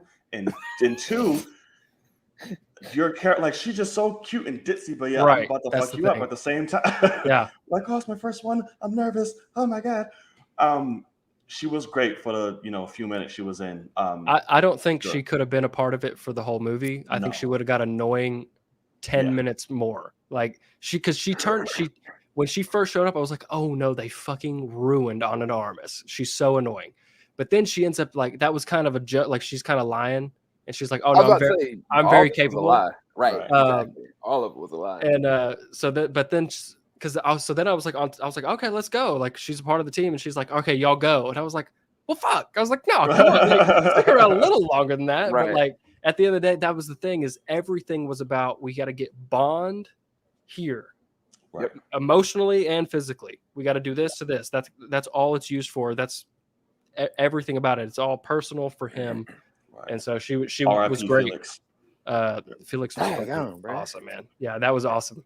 So good. Was awesome. I'm like, damn, we lost him too. I'm like, shit. Like, everybody went, bro. By the end of this series, like, M's gone. Right. Like, daggone, like, we got a whole new crew. Like, they did a lot of firsts with this franchise of Craig's run, for sure. Yeah. Like I said, I just watched Skyfall last night. I'm just like, God damn, this is so amazing. But yeah, so Blofeld was still being a mastermind behind the scenes in prison. And I like that they tied it back to Vesper. And I'm glad that Madeline was like, listen, in order for us to move forward, you got to let her go.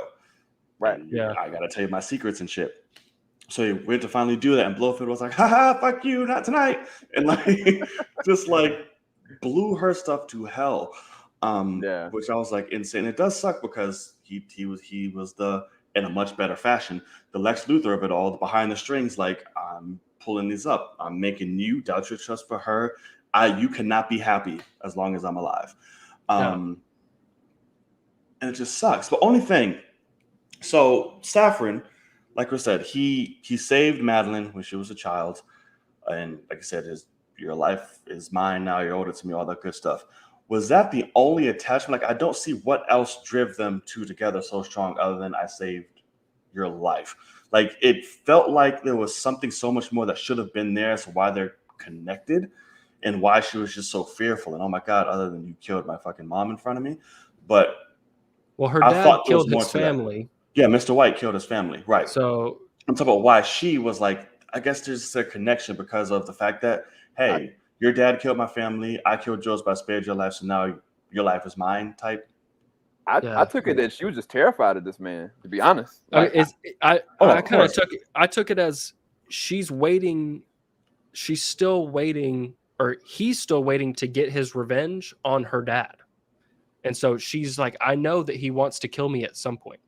When's that going to happen? Kind of thing.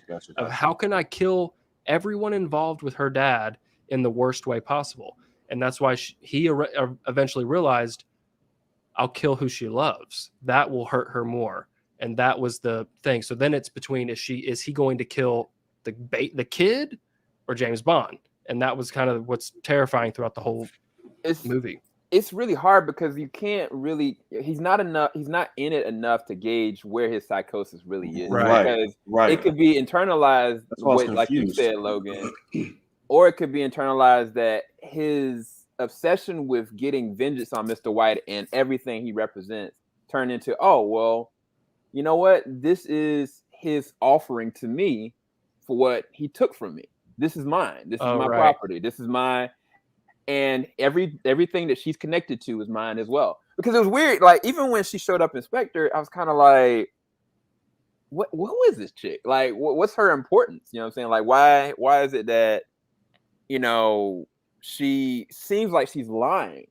I know it feels like she's lying about something.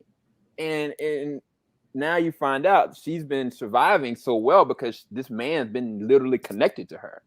And I wish that they had went into a little bit more of that. Did he possibly train her? Did he possibly show her certain things? Right. Like, that's why all those different plants. Yeah, like all those different plants that she was talking about. Like, I was like, daggone, like she knows all of that. And I was like, yeah, I can only imagine how her childhood was with this sicko, bro. That's kind of what it like when she. It's kind of obvious. Like her daughter gets taken by him, and she just watches them take her, and she starts freaking out. So obviously she's freaking out because her daughter just got taken. But at the same point, it seemed like he was trying to start I'm going to meld you the same way I did to her, and she knows what that means. And so and I'll only look 3 years older by the time she's 30. Correct. Good thing I had something happen to my face. So do y'all think that? Okay, never mind. I was gonna say, why did he let the little girl go? Because I was like, the way she was like, if you want to go die, go ahead. And she's like, okay. And I was like, that's not, it didn't fit with his side exactly. Like, I think it's to the point where he's just like, I just don't fucking need her, whatever. Things are going I think that at the end of the day, he knew that Bond would be there. And it was kind of like, no matter what, like, Bond can't touch them. As much as, I think he basically was like, you know what, this little girl's known Bond for a few seconds. And he's going to go to her mom and to him. But I'm going to make it so that's not going to happen anyway. If they touch, she's dead. It doesn't matter. So I think that he knew that he had a trump card either way. So fucked up. So, which is so messed up to think about. It's so messed up, bro. It's just like, this man cannot be happy at all. And it's just like, damn, because like all these other Bonds have like their happy ending. They go away with like the one chick finally out of like 20 throughout the franchise is like, oh, I'm in love with you. And they go off. That's like how every Bond has ended. But this one is just like, no, I've been tragic through 5 movies. And it's going to end that way too. Like, this is the life I chose. This is the life I'm in. There's no happy end. There's no happy story for these type of things. Like you said, it's hard to trust. So when you do, it still ends up biting you because love is a dagger. Well, and that's one thing too. I didn't expect, because it's been a few years, you know, a good amount of years since Spectre. I didn't expect this to pick up directly after that, to where, because Spectre ended with the go off into the sunset with my girl scenario. And then it's like, oh no, they didn't get much time.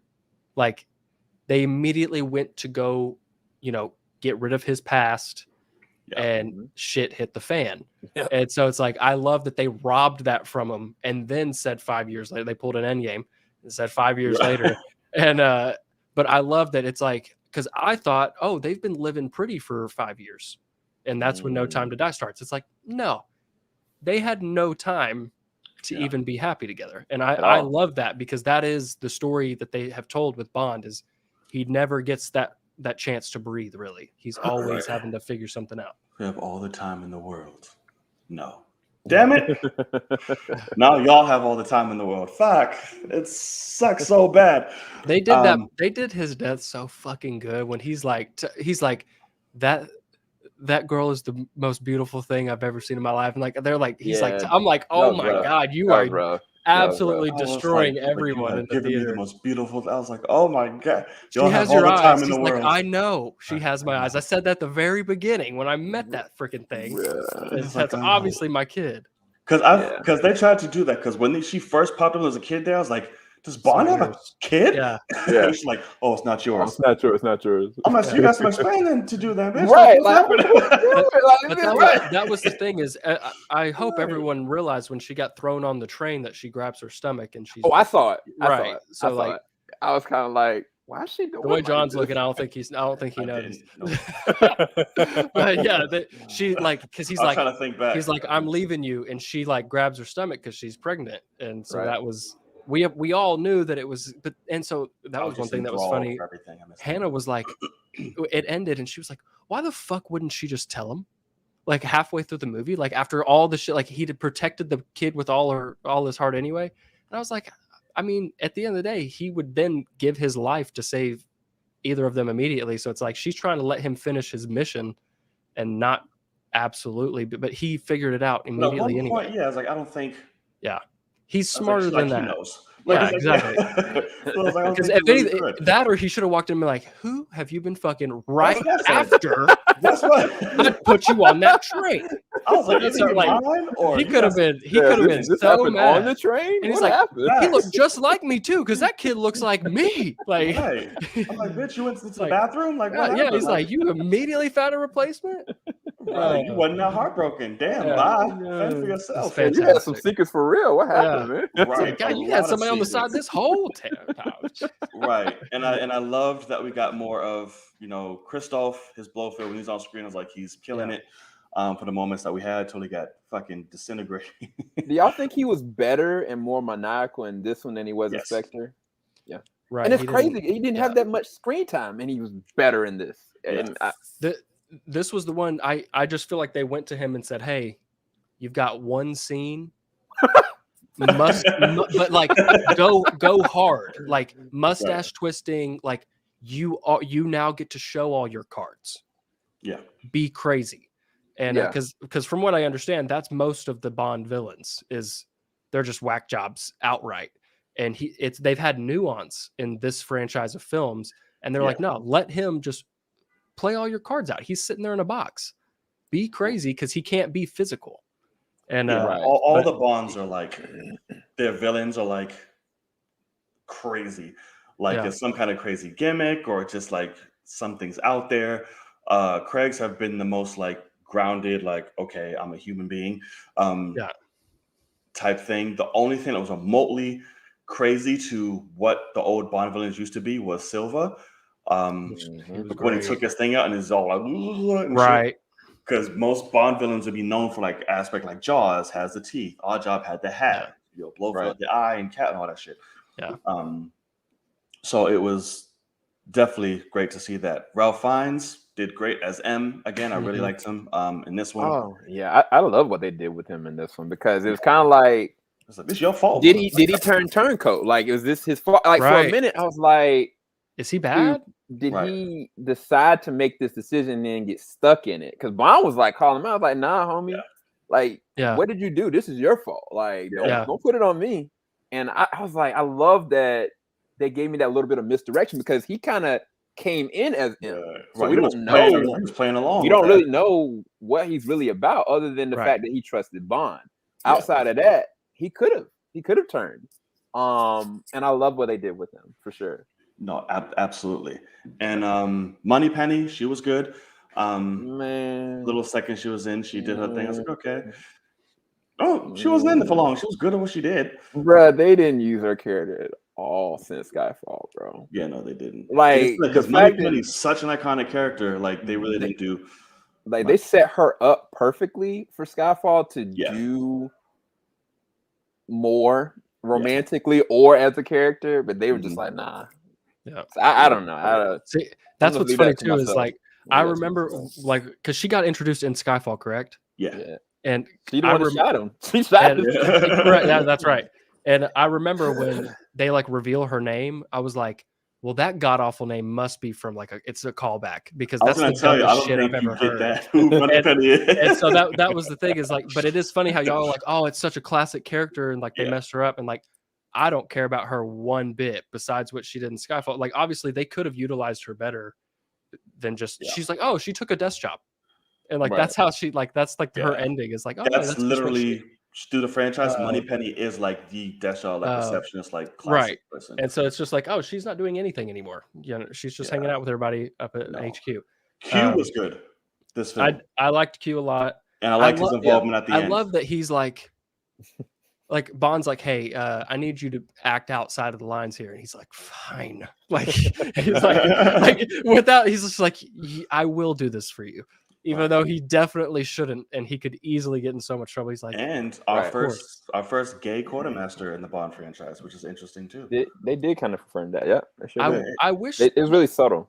I wish the date had showed up. I know the date should have knocked on the door, and like they should have had to like, oh, here he is, and like, hey, we're just stepping out, you know, like. Well, I liked it, but because because it was just he was basically just saying, I've got a date coming. He is this. Like that's all you really get. Yeah, I didn't need a big deal because I'm like, he's gay, so what? Don't need to make a big fucking deal about it. What if knock on the door and they opened up and it was like Dwayne the Rock Johnson, and he's just like, "What's up, guys?" Oh my god, and he's the fucking poor Q. Exactly.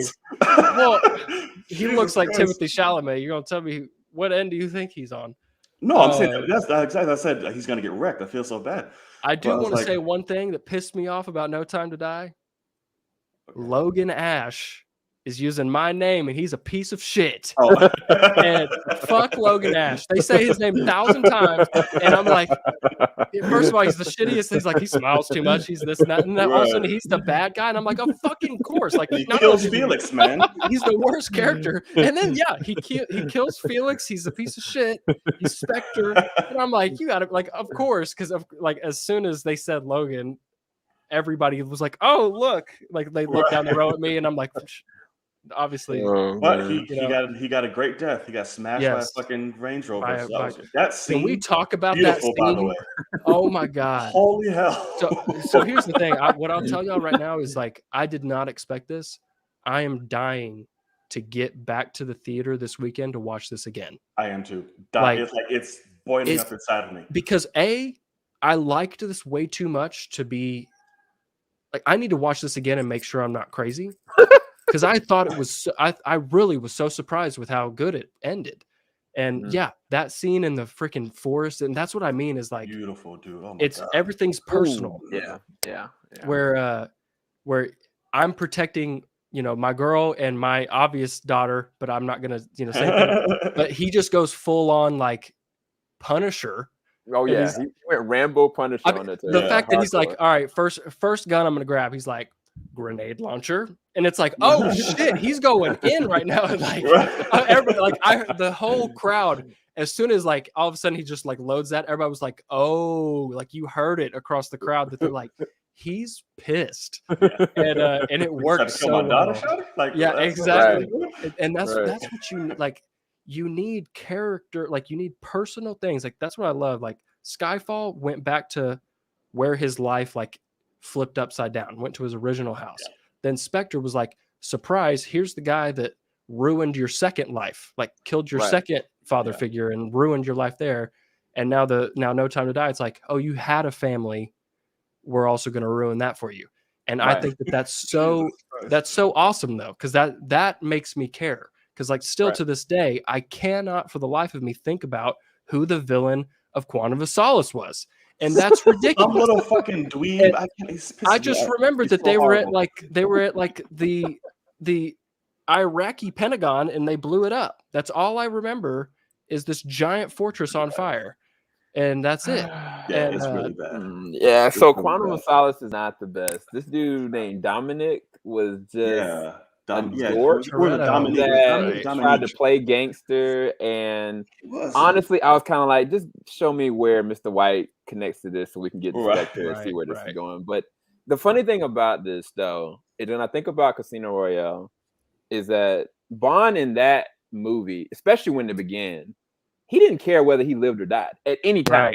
he had no emotional connection to anybody. Casino, he didn't care who lived or who died. Like if somebody died, he could care less. Like it was like it's kind of like I'm just gonna do the mission. Thing. That's it. I'm gonna do the mission. Yeah. And throughout the movie, he starts to find levels of humanity. Sometimes it was connected to Eva Green's character. Sometimes it was to people like Felix that had his back. Sometimes it was to M.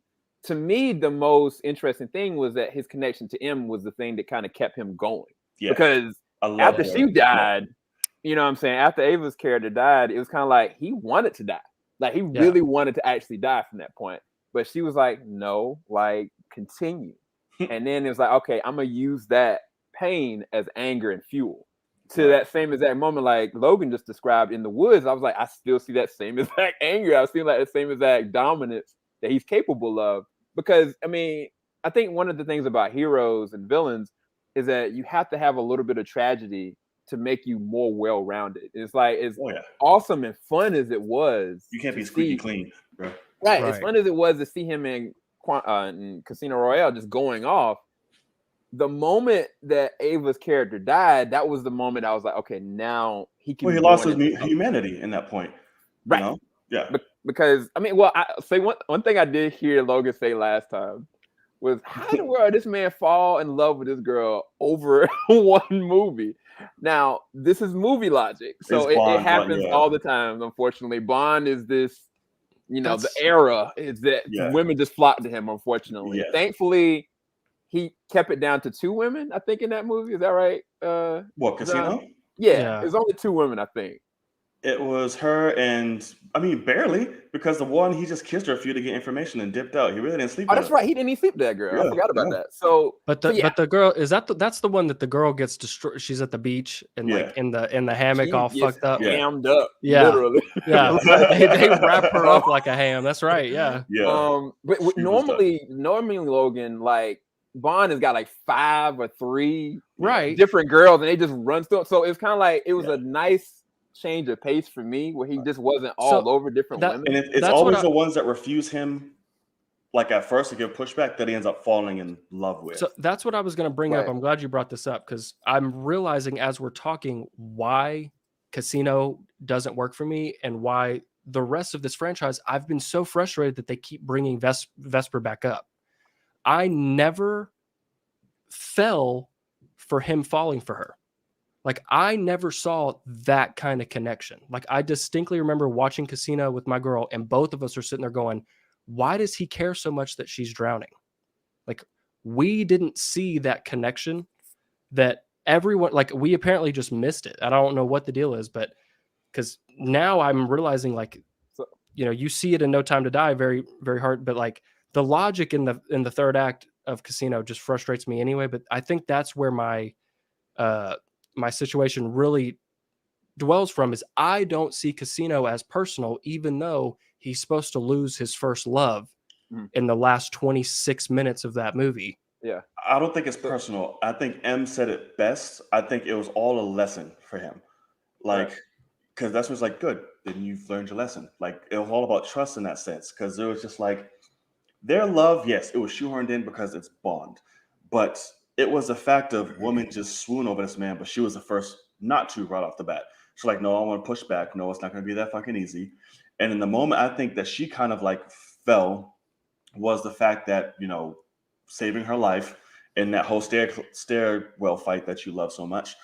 I'm okay with stairwell I think it was in that. Oh, because you just like, it's just a random ass stairwell. It is a random ass stairwell fight, but I mean, it's a great fight. Action's good. I think that's when her kind of wall came down a little bit. Like, the interest was always there, but it's like, we're here to do a job, motherfucker. I'm not worried about you. So I want to add to that, because when they first meet, one of the things that she kind of is like, yo, you're such a douche. And, and she was like, I don't trust you and I don't like you. And he was like, well, you got to stick up such and such, and I don't care about you either. But again, I said this before, like, he didn't care about nobody. Like, he don't trust nobody, and he don't care about anybody. He's willing to kill anybody. And for the very first time in interacting with this girl, whether or not we buy it or not, he starts to trust her. Yeah. He starts to trust that not just whether or not her values line up with his. It was more so like, I want to try to protect this girl. I'm starting to care about somebody. And I think it wasn't so much about the love aspect of it. He started to care about anybody. Like he didn't care about anything. I don't even think he cared about the mission, honestly, because he was so gung-ho about getting into it. He was arrogant. He didn't really think about the fact of the reality of what this was gonna do. Right. And so the moment that I never forget it, like the moment where she almost got killed and like they were in the shower or whatever, and she was breaking down crying. I was like, man, don't trust this chick. I don't know, something's wrong with it. But I'm like, I'm looking at him and I'm like, why you getting in the shower with this chick? Like, what are you doing? And I was like, oh, he wants to protect her. He don't care whether or not he can trust her or not. It's not even about trust. And I don't even think it's even about love. I think it's for the first time he's allowing his guard to be let down enough to want to care for something and to want to protect it. So the whole entire time from that point, like his whole thought is, I need to protect her. I need to protect her. Not knowing this is the girl that's got the dagger at his back. He just didn't know. Yeah, and to the point when the interrogation scene happened where he's getting tortured, he didn't care about dying. He didn't care about losing his nuts. He could care less. Right. The thing that messed him up was hearing her screaming. And that's the thing that got me about that, because I was like, Daniel, yo, you are acting your tail off right now. It's all about purpose for him. Scratch to the left. I was like, this dude is crazy. It doesn't make any sense logically. This man's getting tortured. He's getting maimed. He's getting scarred for life. His stuff is never going to be the same. But he had a baby. He's fine. But what I'm saying, well, the doctor said, where's the logic? the doctor said even when he did the operation stuff that he'd be able to conceive. But either way, I'm saying that during that time, he thought he was going to die and he could care less. Right. And it was like, what messed him up was hearing that she could be dead. And that's what made him fold. And I was like, he can't stay Bond like this. No matter what, even if she is good, and even if he could trust her, she is a liability that's going to get him killed, no matter what. And I was like, by the end of this movie, I was like, as much as he's learning this lesson and letting his guard down, he can't. And I was like, I don't know how he's ever going to be able to let his guard down, truthfully. And so that was one of the things I loved about his character progression because of those different things. That's one of the things I wanted to talk about last week. That's what I've been holding in for a whole week. Well, see, so that's what's kind of funny though. So is it a thing for Bond to not care about people dying and stuff like that? Like he has to find that one girl every movie that he's like, oh, I might fall in love with you or something. Like, oh, that's every movie. Every movie there's a girl. Well, every movie there's definitely a girl, but most of the movies in the past, generally Bond kind of seems like he cares and he's got that cunning about him. This Bond did not care at all. Right, because that's the thing is, I think what I struggled with Casino, and a part of the other reason why it doesn't work that well for me is I don't care about Bond for most of that movie because he doesn't give a shit. And so he doesn't care that girl dies. He doesn't care about losing the money. He's just like, fuck it, give me more money. I'll go to the CIA guy. He'll give me some money. And like, I'll just, it's about ego. And so when he starts to care about that girl, like he gets in the shower, which first of all, I kind of took that as like, obviously she's freaking out, but also I need her. So I need to like bring her back up. But it was also, I just saw it as, oh, he's not a piece of shit anymore. And so I didn't see that as this beautiful character development. It's like, oh, he's finally just realizing how to maybe be on a mission, if you're going to have a partner. Because that was kind of what I saw is he's solo always. And now all of a sudden he has to be with a partner who's not, not prepared for these things. And so I didn't like when this forced love thing after his nuts are destroyed and she's just ready to have sex with him. And somehow that makes him fall in love with her. Well, no, I'm dead from that. Well, no, I'm done. They were already at that point after he won that they were about to go and start something because they were at a diner eating and it was leading to that. It was starting, yeah. It was a normal conversation. But I think that there was already implied like they just didn't hate each other anymore. No. So you remember when he got poisoned, right? And right.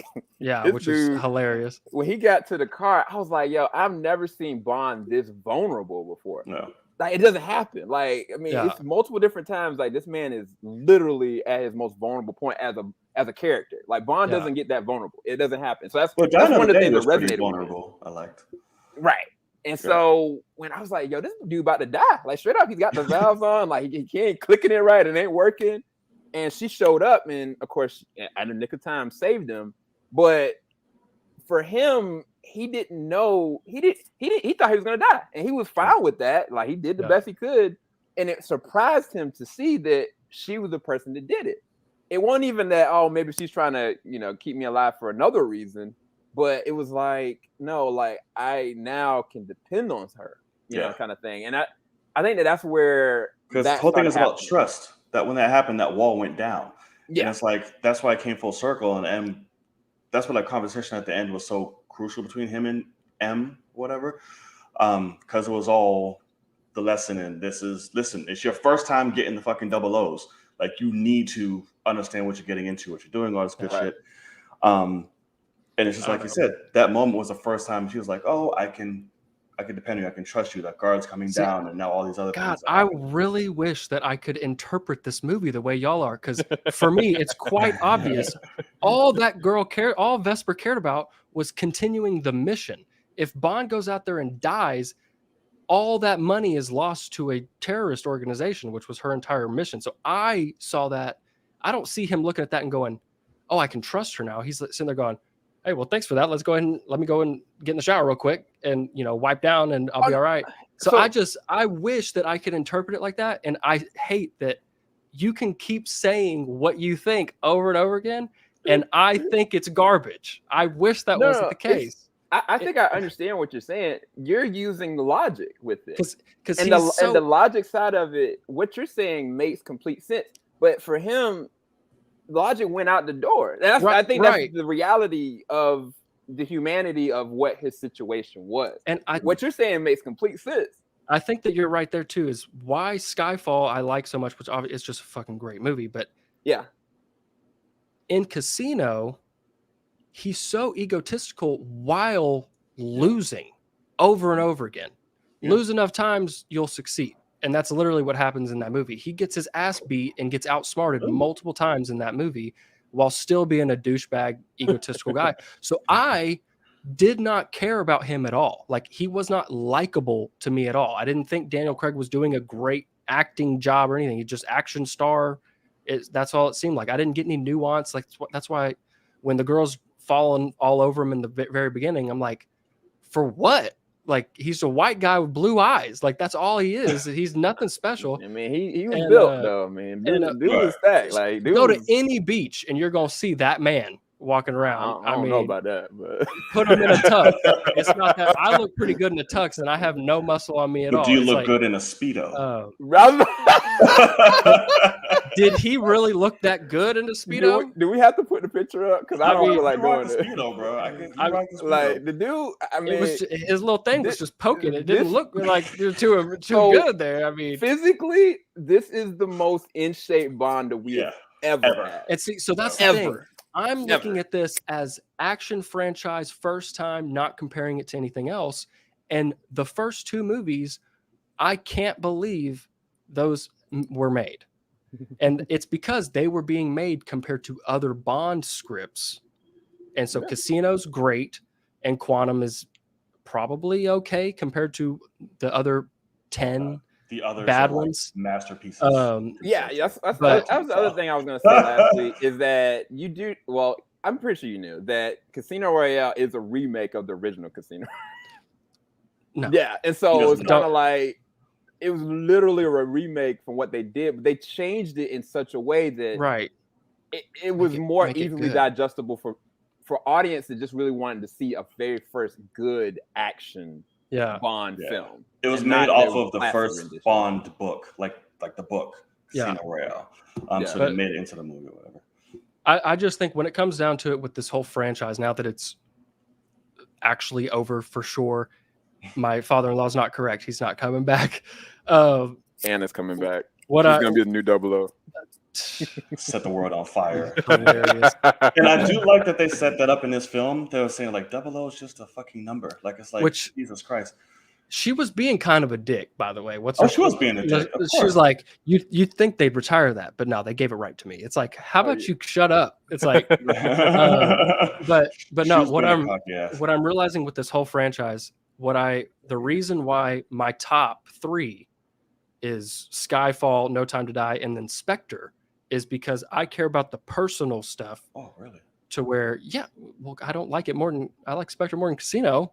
And obviously Quantum's last, but it's the personal stories of making him a character. Because like that was the thing too, is I didn't even understand how come James Bond is the only agent that doesn't have a fake name.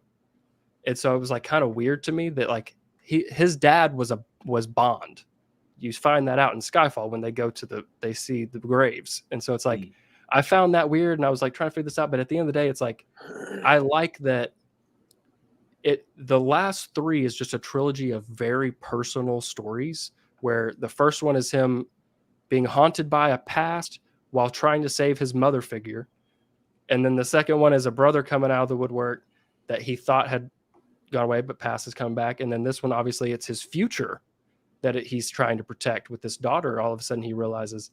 And I love that he tragically fails, and that is ballsy, and I'm with that. Like I thought it was so well done, and I'm very happy with it now. And now I can look back on Casino and enjoy it more now that everything's over, and I see how hard they've gone with the Vesper stuff.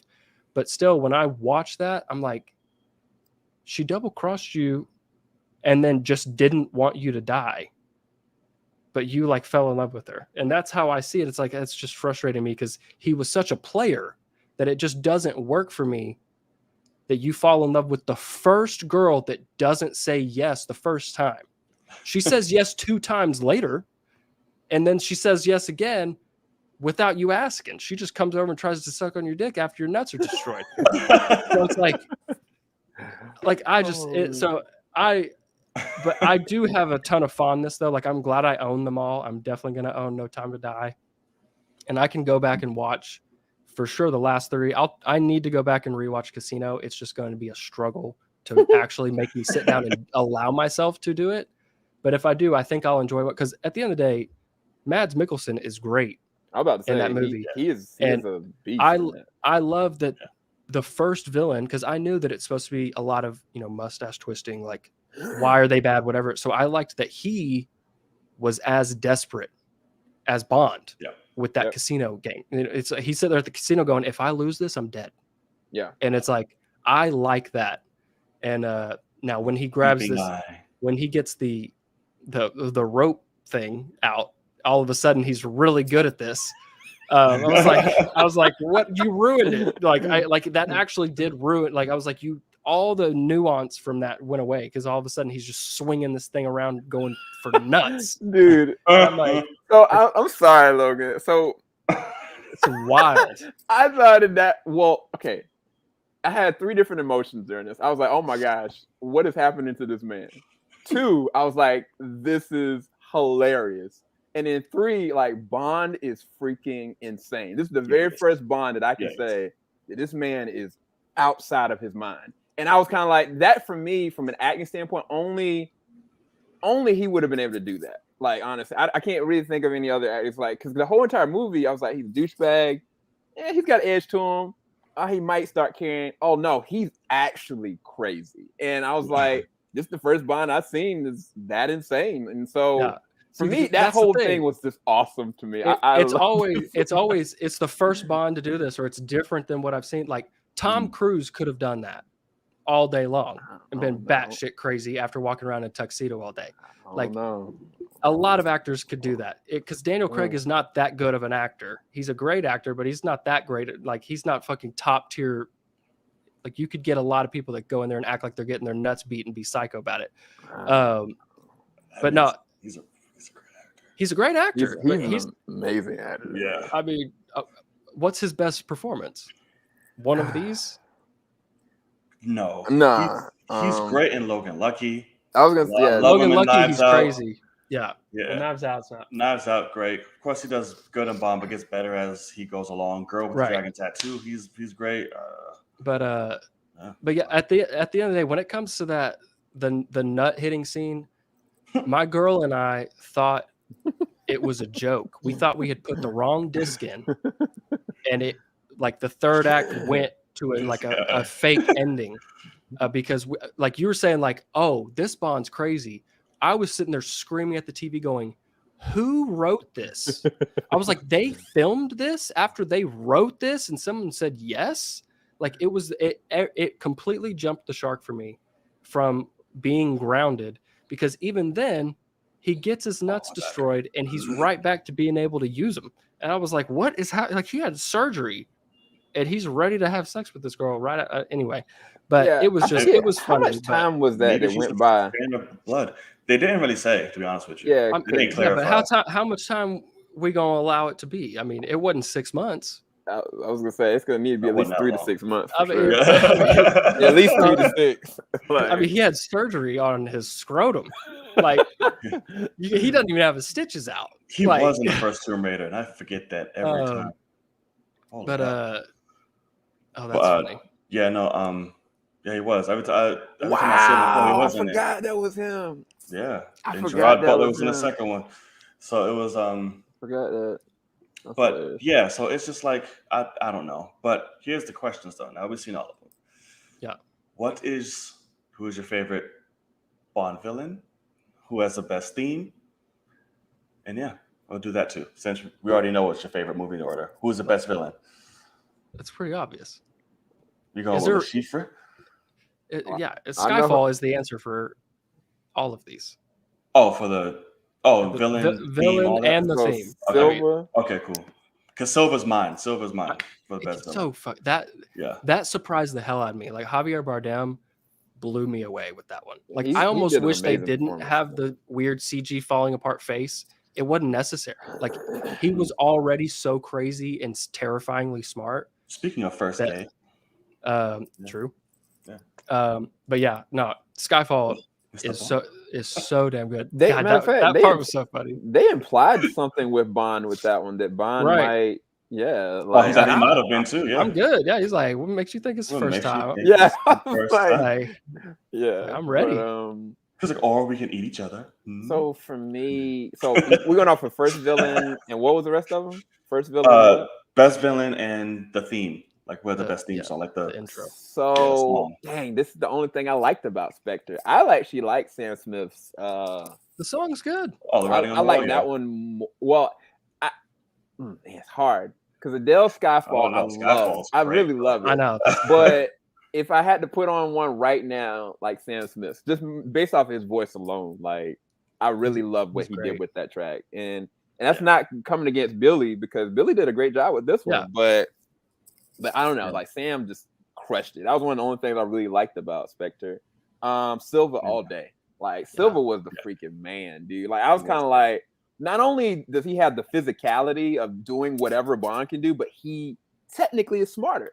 And I was like, if he wasn't so obsessed with M, he would have pulled all of it off. Like it was his obsession with M that really did him in. Yeah. And if he wasn't, that's what I love. Yeah, it would have been fine. He would have gotten everything. And yeah, he was so crucial because Skyfall honestly was M's movie, to be honest with you, and that's what I absolutely love. I love that. But yeah, for me, Silva, and I think Skyfall takes the cake for the song for me. Yeah, I mean, for sure, that's the one that played on the radio for like years. It's just a damn good song. But Sam Smith's song is definitely second favorite for me, and then I'd probably put No Time to Die with Billy because she did great too. I just that song I don't love it, but Skyfall, I play Skyfall right now. That was what's so funny is I knew every word to that song. I'd never seen James Bond movie. Right. So like that intro's playing, that really also helps. Is like when Skyfall starts and they start doing that, and I'm like, we're just sitting there belting the song along with the intro because it's damn good, hilarious, and because it's a great song and everybody knows it. Even the setup for it, like Bond just got sniped into the freaking river. It's like take the bloody shot, checking out. So yeah. He got popped. Okay, so that's going to do it. That's the thing for our review of No Time to Die. Now we're going to take this time to go in the comment section with you guys. Let us know what you have. Talk about it. And no, Ronan, I forgot his name. I just watched it last night. It was like Rodrigo something or something. Silva's real name. Oh, I don't remember it either. Yeah, I forgot. Your name is on the very building you destroyed. I will have it struck off. Yeah. So, okay, Sam, now that I have you here, I have to have this conversation. I want to ask, because we're supposed to have this, and I had the conversation with Logan. At least I told him about it. Wait, what are we about to talk about? We're talking about Candyman is what we're about to talk about. Oh, I thought you were going to ask me about a movie I saw yesterday, Dune. Okay. Cool. Oh, no. So I need your take on this real quick, because I told Logan about this, and he has not seen Candyman. He also doesn't do good with horror. Right. I need to know what your thoughts were, what your thoughts were on the film before I get into what my issues were and get an idea of why. So go ahead. So the new one. Yes, the new one. Clear. Yes, of course. The original's a classic. Come on now. But go ahead. So this is the thing. I had never seen the original one when I saw the new one. Okay. Oh. And I saw the new one and I was like, oh, this is interesting. Oh, this is interesting lore. Oh, okay. It's really telling. I know what's going to happen with Yaya's character this whole entire movie. And I actually care more about what's my man from The Walking Dead, Fear the Walking Dead. What is his name? Gosh, hold on. Oh, you're talking about fuck. Oh my gosh. I can't believe I just spaced out on his name. I want to say Cole. It's like his last name or something. Whatever the fuck. It's Coleman Diego. Coleman Domingo. I was like Cole. I cared more about his character and where his character's trajectory could go. Because it was kind of like the moment that you got to him, the movie really started to get really creepy. Because it started to go into the layers of the past of Candyman and what happened to him, the trauma behind it. Like a lot of his exposition really was telling. And then they kind of showed it in this weird kind of like makeshift kind of style that I didn't know later on that they'd used that in the past with the original one. And I thought that his scenes were really good. I felt like Candyman as a character should have been more connected to him. And I kind of like when a lot of the death sequences kind of happened, I was like, oh, this is really gory, but I was like, why is everybody acting stupid? I was like, okay, I'm just dumb it down to a horror movie. And at the end of the day, I was like, okay, they had this special reveal at the end, spoiler alert, with your boy. And I kind of was like, okay, this wasn't bad. I was like, this is actually okay. I would love to see where they take this character later. I go back and I look at the original one, and I was like, the new one is terrible. I didn't know how good the original one legitimately scared me. And I haven't proof this. Go to my Twitch right now. We did a full live watch party with that thing. And the moment that your boy showed up in the parking lot, with his voice, Helen, I was like, it was a chill that hit me. And I was kind of like, okay, well, wait, what is this about? And then I realized the way that Candyman moves is not just a racial thing. The new movie projects this like it's more of a racial kind of situation. But no, Candyman is just a straight up savage killer. It doesn't matter, black, white, it don't matter. You're gonna die if you say his name.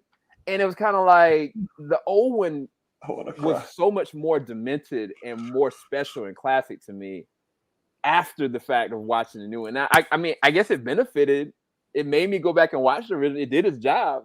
But no, there's so many different things, especially with okay, John, you remember the little boy, right? In the original one. Yes. That could have easily been Domingo's character. Yeah. Yeah. And he could have been the main character. And that's like that's really then Yaya could maybe be, Todd's, younger version, or maybe like they show like a version of the Candyman 2, like where he was in the past. and then that been Yahya. But no, like Yahya as a character, he didn't even have to be in the movie at all, bro. So unfortunately, when I tell you, and I completely just went off because Logan was like, what the fuck? It was hilarious. This movie is fucking terrible. And I wanted to have this conversation with you and Lucas because I'm like, bro, and like you said, it all comes back to the first one, the original. This movie would have been great if it was by itself in its own little thing. Yep. They completely took Candyman and destroyed his basis as a character and who he was and fundamentally stood for and completely just made it their own. They made this man a racial justice warrior out of nowhere. I'm like, what? For no reason. What are you talking about? Like that end scene in the parking lot, in the police car, one, it broke the whole process of the protocol of how this works. Yep. Because I was like, by association, girl, you about to get tormented forever. And you're gonna die too. No. And I was like, wait, hold on. Because then I didn't know. I was like, yo, at the end of the day, well, I don't want to spoil it for Logan. I'm not watching. He's not going to see it. You should see the original one. You really no. I mean it, Logan. You really should see the original one. But I didn't know possession was a thing, John. I didn't know it was a thing, and I was like, wait, what? What are you doing? It wasn't, and that's the thing. Like, and then you said you broke the logic. She said his name 4 times. And she tricked this motherfucker to say it the 5th time. I'm like, that shouldn't work. That should be a whole different thing. And it's dumb. They made him a racial justice warrior. Basically, any cop or white person done wrongdoing to anybody black, Candyman's going to come and fucking kill you because he's a pain black people go through for eons. Meanwhile, this man's hacking up motherfuckers looking just like me. And the first one's like, yeah, fuck you too. Like, it doesn't, like, why is this a thing? The soundtrack is horrible. God awful. I can honestly say what's so nice about this is because John went off and like just like this. But what's nice is JVS is like calmly saying every point that he went off on. So like now I know that like it's real. Like the shit, because I distinctly remember how they broke the logic and like all that. And you're bringing it up. So I think that's awesome. Yeah, because Logan, it's terrible. Like I said, you haven't seen it. The first one is so masterful, it's ridiculous. Yeah. And they take that and shit on it 5 times. They do. Clean out their system, wait for another week till the shit build up and shit on it again. Like it's ridiculous. The soundtrack is horrible. And I was telling Logan this. I don't know if you got this. Can you tell me what Nia DaCosta's directing style or vision is? I don't know, but I was kind of like, at first I was kind of like, oh, this opening is pretty interesting. Then I saw the original opening. I was like, Ninja, what you doing, girl? Like, what is going on? But that's the thing. I didn't feel her presence at all. I felt Jordan Peele all over this. Yeah, it was. So, okay, the shot.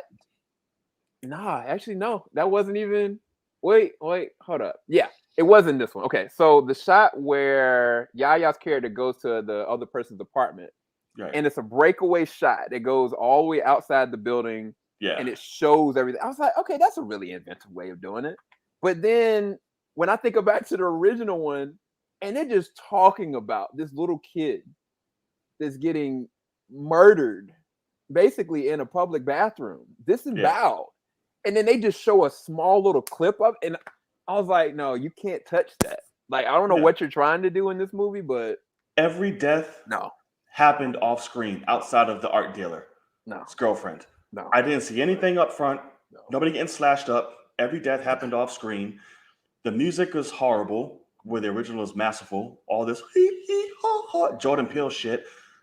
Yeah. Like, it really hurts. I feel like they just fundamentally just destroyed Candyman and everything he stood for. Yeah, and it would work for somebody like me that didn't see the original. Right. If it's like a younger person, like say it's a 15-year-old or somebody in their 20s that never saw the original one, then they be like, oh, okay, I'm gonna look at this. Okay, yeah, I want to see what they do more with this. Make another one. That would work. And I think that's what they tried to do. They were like, all right, we're gonna use the name and further this. That's exactly to our benefit. Said. Yes. In a climate and in a situation that we're in right now in this world, and make it to my betterment. And I was kind of like, man, they did everybody dirty with that. I was telling Logan, Candyman is not even in this fucking movie at all. I'm sorry, this is about to be a film K first. some creep nigga was just chilling in like in the damn out of nowhere. Like, see, this is what happens when I get on there. I mess everything up. I'm so sorry, Logan. It's so annoying because it's like you had this dude, and I think I told Logan this part too, because they made Candyman generational. You get done by people, what do you know? Sure. So this one dude gave him the Nightmare on Elm Street treatment. Yes, it's just him throughout the whole movie. Some dudes who literally giving kids candy in the neighborhood from a hole in the wall in the projects. He was Candyman through the whole movie. I'm like, who are you? Like, you should have got your ass beat. You run around giving kids candy and shit, you creep. I don't know you. Like, and he's Candyman. The sound he makes is creepy. Himself, I'm like, this is dumb because he got beat up, so he's like, he can't breathe. So like he'll be chilling somewhere, he's like type shit or whatever the fuck. I'm like, oh, that's creepy. Little zombie? That's right. That's what it kind of sounds like. And the mirror shots with him was cool. Did you like the mirror shots for him? Because like in the distance, he'll be in the background. I thought I was looking at 13 Ghosts all over again. Like no cap. It was not. It did not look pretty. That's very true. Okay, sorry, we're on the rant. So we'll give 5 minutes for the comment section, y'all. Sorry, I had to get his.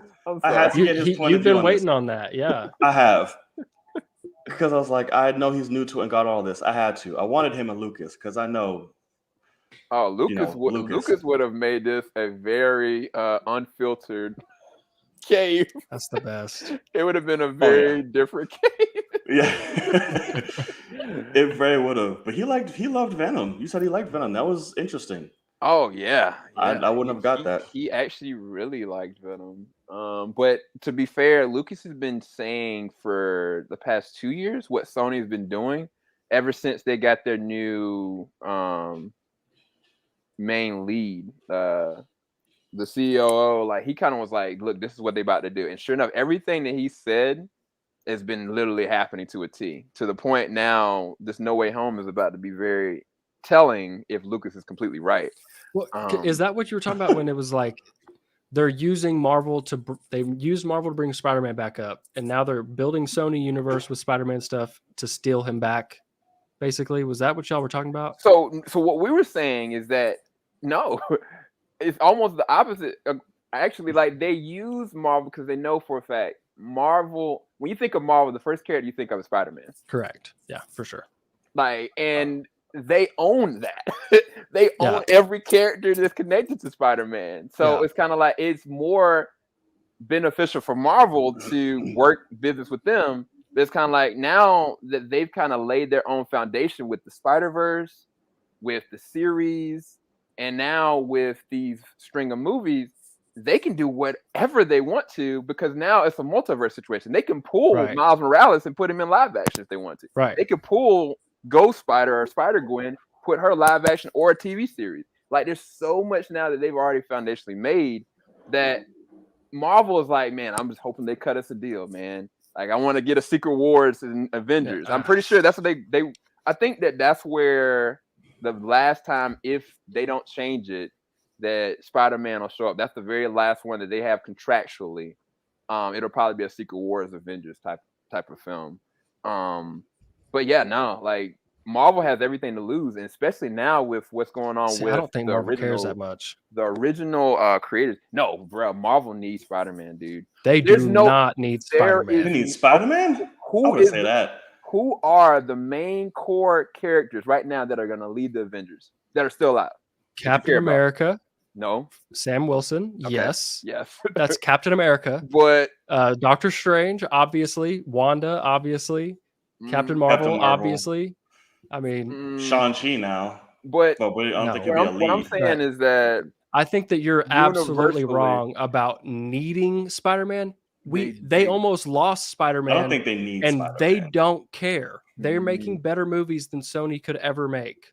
I think they're doing right by fans. I don't think they need That's Spider-Man. Exactly right. They're looking at Sony and saying, "We will use him as long as you'll let us, and if you want to fuck around, by because before they even had Spider-Man, because it's a multiverse situation. But that's not what happened. It doesn't ruin their Spider. Before Sony took them away. Sony took Spider-Man away effectively, and Marvel's like, no, can we still make another deal? They didn't have to make the deal. No, they obviously want to. Yeah, but that's fans though. That's not we need him. That's what fans. It's not financially, but it's not like they absolutely need him. Spider-Man didn't sell Avengers Endgame.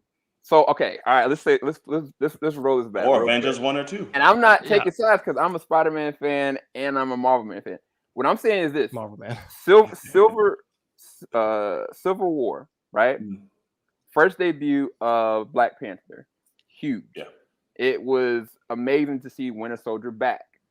But imagine if Spider-Man never showed up in Civil War. Would it have financially made the same amount of money? Yes. Oh, yes. Can you guarantee that? 100%. I don't think so. Yeah. Because he's in the movie for 5 fucking seconds. It doesn't matter because that first teaser trailer, when Spider-Man showed up, everybody lost it and gravitated. It's going to that's not the point. I will say this. It's going to make.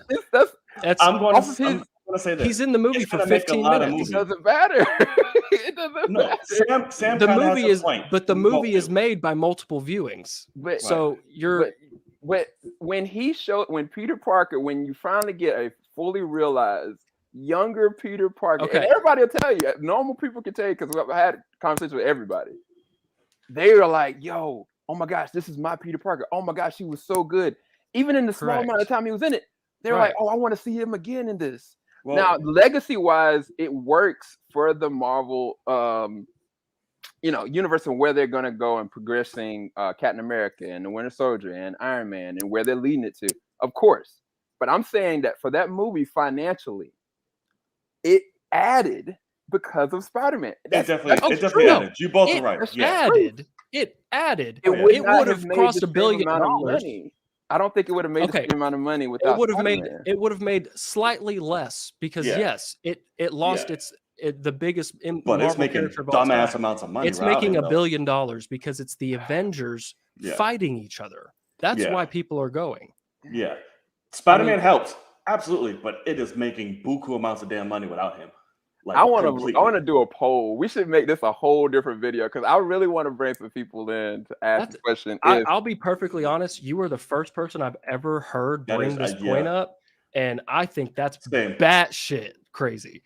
It's cool. I mean, that is so funny because Avengers 1, Avengers 2, Civil War, they're all $1 billion. I mean, like, yeah, they are. But what I'm saying is that when you think about going into where they started going, when they brought in Spider-Man and Spider-Man started to push, it doesn't matter. I'm talking about just Spider-Man in general, and you're adding Spider-Man into the Avengers and adding into Avengers movies.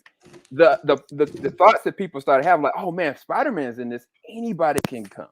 Civil War made less than Iron Man 3. It doesn't matter. So what I'm saying is that's what I'm saying. But what I'm saying is, he didn't make that big of an impact. He definitely helped, but I don't think he has. Right.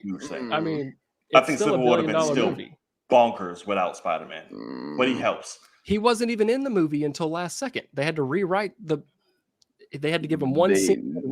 They added that in completely. Right. Yeah, and you could feel it because it was terrible. But I mean, it was. But that was them trying to make a deal while still we're gonna make this movie no matter what. Yeah, I think it works so better now. He's integral, right, to like the stories and all that. But back then, it's like if we didn't put him in there, well, shit, we still make $1 billion. Like we don't, because they was making it without him. So I think it definitely helps because that marketing was like Spider-Man, Civil War. It's the same reason why, up until like within the last month, the Andrew Garfield's Oscorp Tower was going to be in Avengers 1.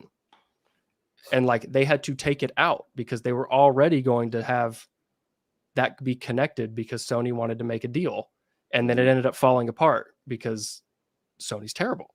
And then so they went and fucked up Amazing Spider-Man 2, and then they came back and said, please help.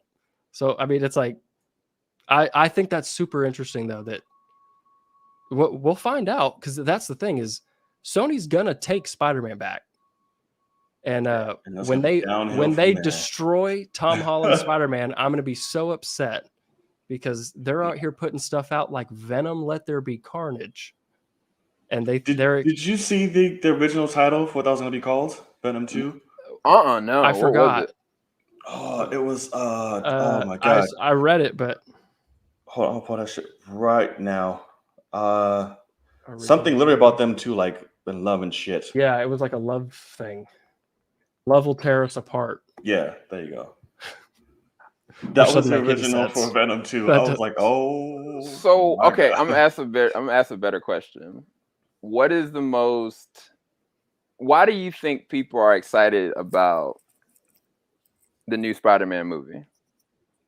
Do you think it's because of Doctor Strange, or do you think it's because they're adding characters from the original? I think it's the original standpoint. Like I think you might see Toby. I think it's because it's a sequel to the other Spider-Man movies. Right. Like, I don't think. Like, obviously, yeah, it's the legacy stuff. They're doing multiverse stuff thanks to what Marvel just allowed with to be honest, that's what's selling it. That's what it is, the multiverse, to be honest with you. Right. But that's what I was trying to say is that Spider-Verse has already came out, right? And it already introduced the idea that there is a multiverse of Spider-Man situation. So that idea kind of came up. One of the things that we talked about is that at the end of the first Venom, it stated in another universe, and then it showed Miles' character and all this and that. Right. So what I'm saying is that they've already implied of a multiverse kind of situation was going to happen even before the Multiverse of Madness, even before what happened with Loki. Well, that's why Marvel had to do this, because Sony was going to mess it up anyway, and they were just going to plop Marvel Studios Spider-Man into their own multiversal stuff. So they had to make it work. Well, no, they brokered the first Homecoming, and even with the Civil War, they both worked that together. Like that is them equally. No, but I'm saying in terms of Sony has been trying to force Venom since day one to be a part of this Spider-Man that Marvel Studios has control over. Yeah, they've been trying to bring Venom to the MCU in whatever capacity, even if they mean sacrificing with the PG-13 rating, which I've always said, which is so dumb. It would have been way more impactful even if you made a director's cut on DVD and Blu-ray of Venom. But they were like, well, know what? I can't put Spider-Man with this if it's rated R, which technically financially is true, which sucks. Yeah. But I just brought that up is because the legacy of what the Spider-Man series, regardless of how they started handling it, and I bring a lot of this in with Avi Reed and what he started doing after Spider-Man 3 and going into the Amazing Spider-Man series, all that's on them. But I think that more people are really excited, hyped, I would say, about this. It's unrelated to the MCU outside of a multiverse or a Spider-Verse situation, which that's why I'm saying that's a lot of power. That's a lot of legacy. That's what I'm trying to say. That's what I'm trying to bring up to you guys. As much as you guys say that no, Marvel don't need Spider-Man, the idea of bringing Spider-Man, regardless from the past or regardless of brand new Spider-Man, is huge. It's just like when I think about Sony, like the X-Men, they absolutely need the X-Men to come into the MCU. Is that not correct? No, they haven't. They are needing X-Men to come in because the other characters are gone now. What character? They're about to have Adam Warlock. We have all these characters already here. But all that Eternals are connected to the freaking mutants. No, of course. Right. That's and Scarlet Witch is connected to the mutants. So we also have 10 new heroes over here. No, but I'm saying is that they don't need X-Men to be involved in this because that's the progression of where their universe is expanding in such a way that you have to have this. I see why you're saying you need them for connective tissue to make that. I get that. The whole point of extending it from Iron Man in that very end credit scene was about the expansion. You have to. You have to have X-Men for that case. If you're talking about also, narratively, yes, you do. If Fox was still making X-Men movies, all of this would still be the same.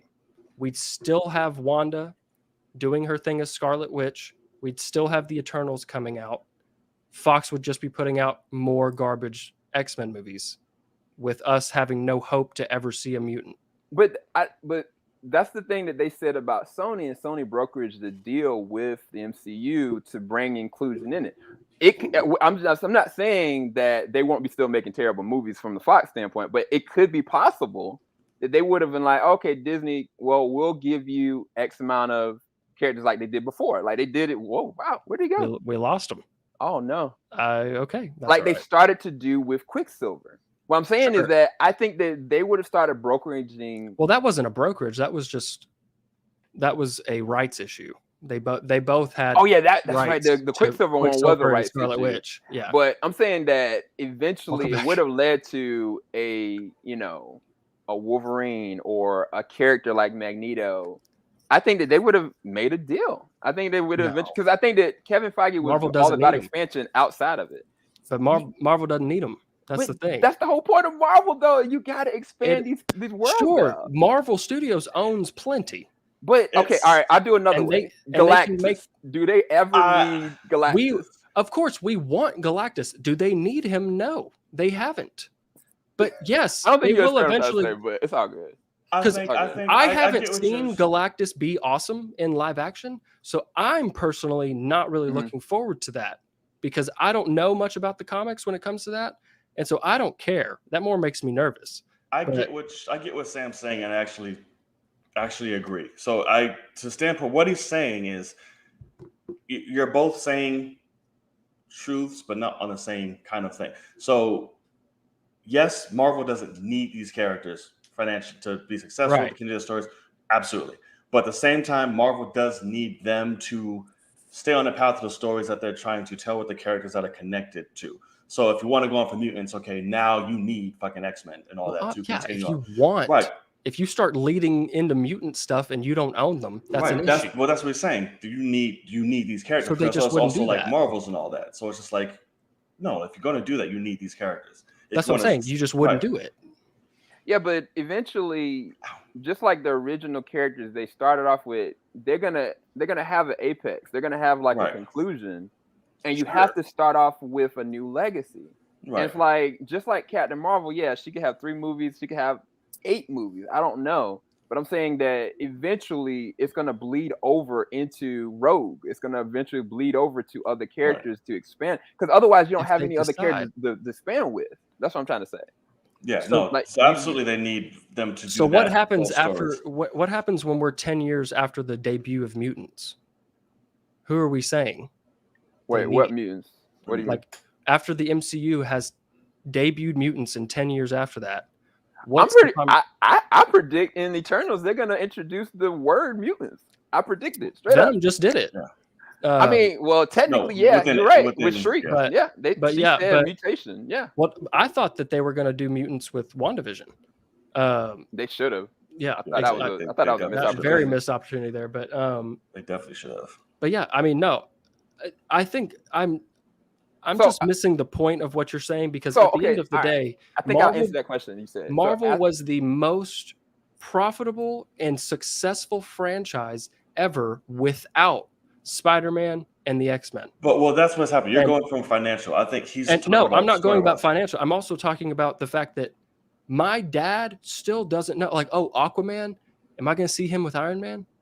Like, he doesn't even know that, let alone like, oh, Spider-Man is owned by Sony and this and that. And like, he doesn't care about any of that. Like, general audience, they're not sitting there waiting for the mutants. We are, because we know the inklings of little things from the comics.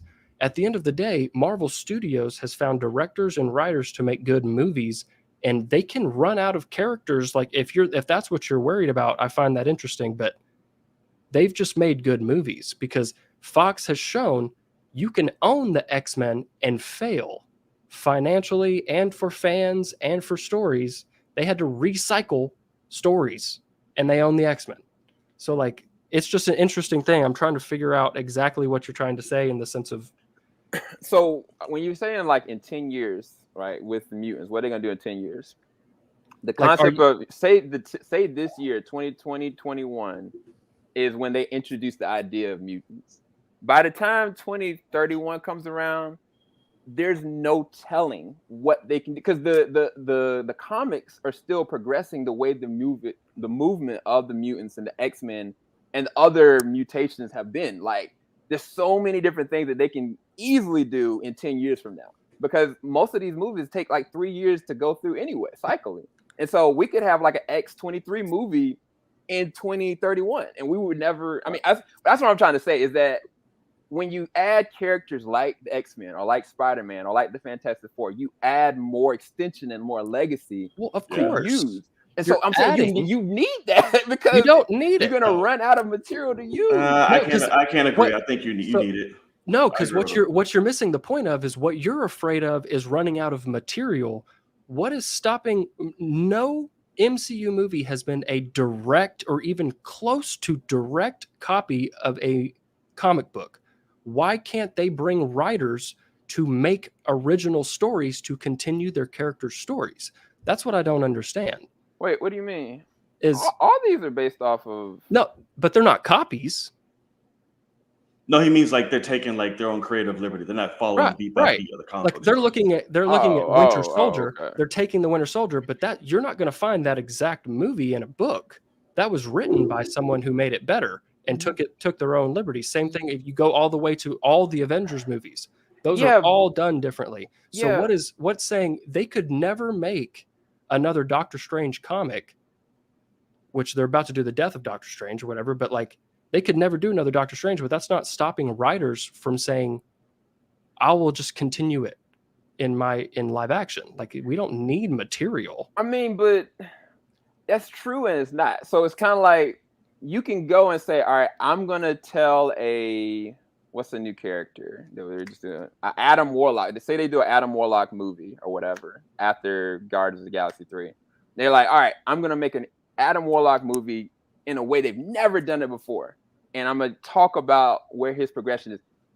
The thing that's going to be the makeup of that script is still going to be the characters that are connected to him, no matter what.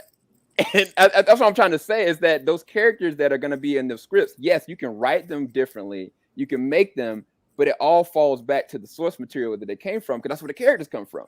And so that's what I'm trying to say, is that no matter what way it's written or changed progressively, you're going to need the characters to pull the pieces together with the script. And that's what I'm trying to say. I get what you're trying to say. Great. I'm glad that they fucking took Guardians of the Galaxy and they just took the characters and did nothing from the source material. They just took the characters.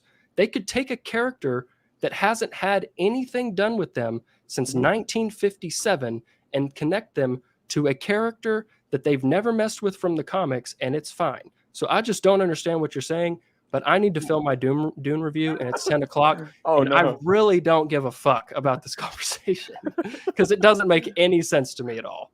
No disrespect. Good, dude. No disrespect. You're good, dude. It's all good. This is a very interesting conversation, though. I don't really get it because obviously everything is based off of the comics, but like they're not going to run out of material. Like, because Adam Warlock has had so much stuff with Infinity Stones and the Infinity Gauntlet, and that's done. They're already going to have to do something different with him in a lot of ways. But yeah, we've had 70 different reboots of Adam Warlock comic-wise, and they're going to pitch and poke things from every single thing he's ever been in to make us happy and make their jobs easier. That doesn't mean that their job ends. The point is, you both are arguing points that are all valid and still work well. The word need is just interesting to me because at the end of the day, even though the game was bad, but like the Avengers video game didn't need Spider-Man. They're putting Spider-Man in that game because they can't sell copies. And that's the thing, is Marvel was selling copies before that in terms of Marvel Studios. So the word need is funny to me because obviously Sony has the Spider-Verse stuff and that multiverse makes anything possible. But at the end of the day, I look at the after credit scene of Venom being that trailer as Sony is trying to market their other Spider-Man property to Spider-Man fans. And it's just obviously they're going to put it there, just like they didn't have an after credit scene for Captain America. They did the Avengers movie because we'll just market that. and that's where you'll see this guy next, and let's just mark it. But it's an interesting thing because now it almost makes me want Sony to take Spider-Man back and watch Marvel just blow them out of the water more, because it's not necessary. They don't need them at all, or his characters. I kind of feel like in certain ways they need each other. That's ultimately where I'm trying Sony to get with this. Most definitely needs Marvel Studios, because as you can see, Venom is garbage. They're terrible movies. I mean, I can't speak towards Venom whatsoever. I can say for me, I loved certain things about Tobey's era, the first one, second one, even the third one. I loved Andrew Garfield as the Amazing Spider-Man, but Spider-Verse, I think to me was one of the best, Spider-Man films they'll ever do, regardless. And I mean, it's just crazy because when I think back to like how even before all of this, it started kind of with Blade, and it's kind of progressed down. Like all of these have been like milestones to get to where we are right now. And it's kind of like, it's sad that we've been having to force ourselves to look at different factions of these companies taking these properties and either working them out right or not working them out right, or they're working against each other, and to the point that we're having this conversation right now. So yeah, it is what it is. It's not that deep. But to me, I always felt like everybody really needs this to work out so that everybody can work and make money, but also the fans can be benefited from it. And I think that they've been trying to do that. That's what's been happening. Because technically, even that after credit scene, it leads into a Marvel property, but then it's technically a Sony property. So it's so weird. So yeah, we shall see. That's what's funny about everything with Sony and stuff is they forced Feige's hand, because Feige's like, we have a third movie coming and we're already doing multiverse stuff. And Sony's like, let's just fit into that in some capacity. So they just force it into an after credit scene and it works great. And now we'll get Tom Hardy in Far From Home, or in No Way Home. Fantastic. Yeah, that is going to be really interesting to see what they do, especially with the Marvel Studios people behind it. I'm here for it. That's what I need to see. I'm here for that. Definitely. Yeah. All right, y'all. So I think we're going to wrap this up.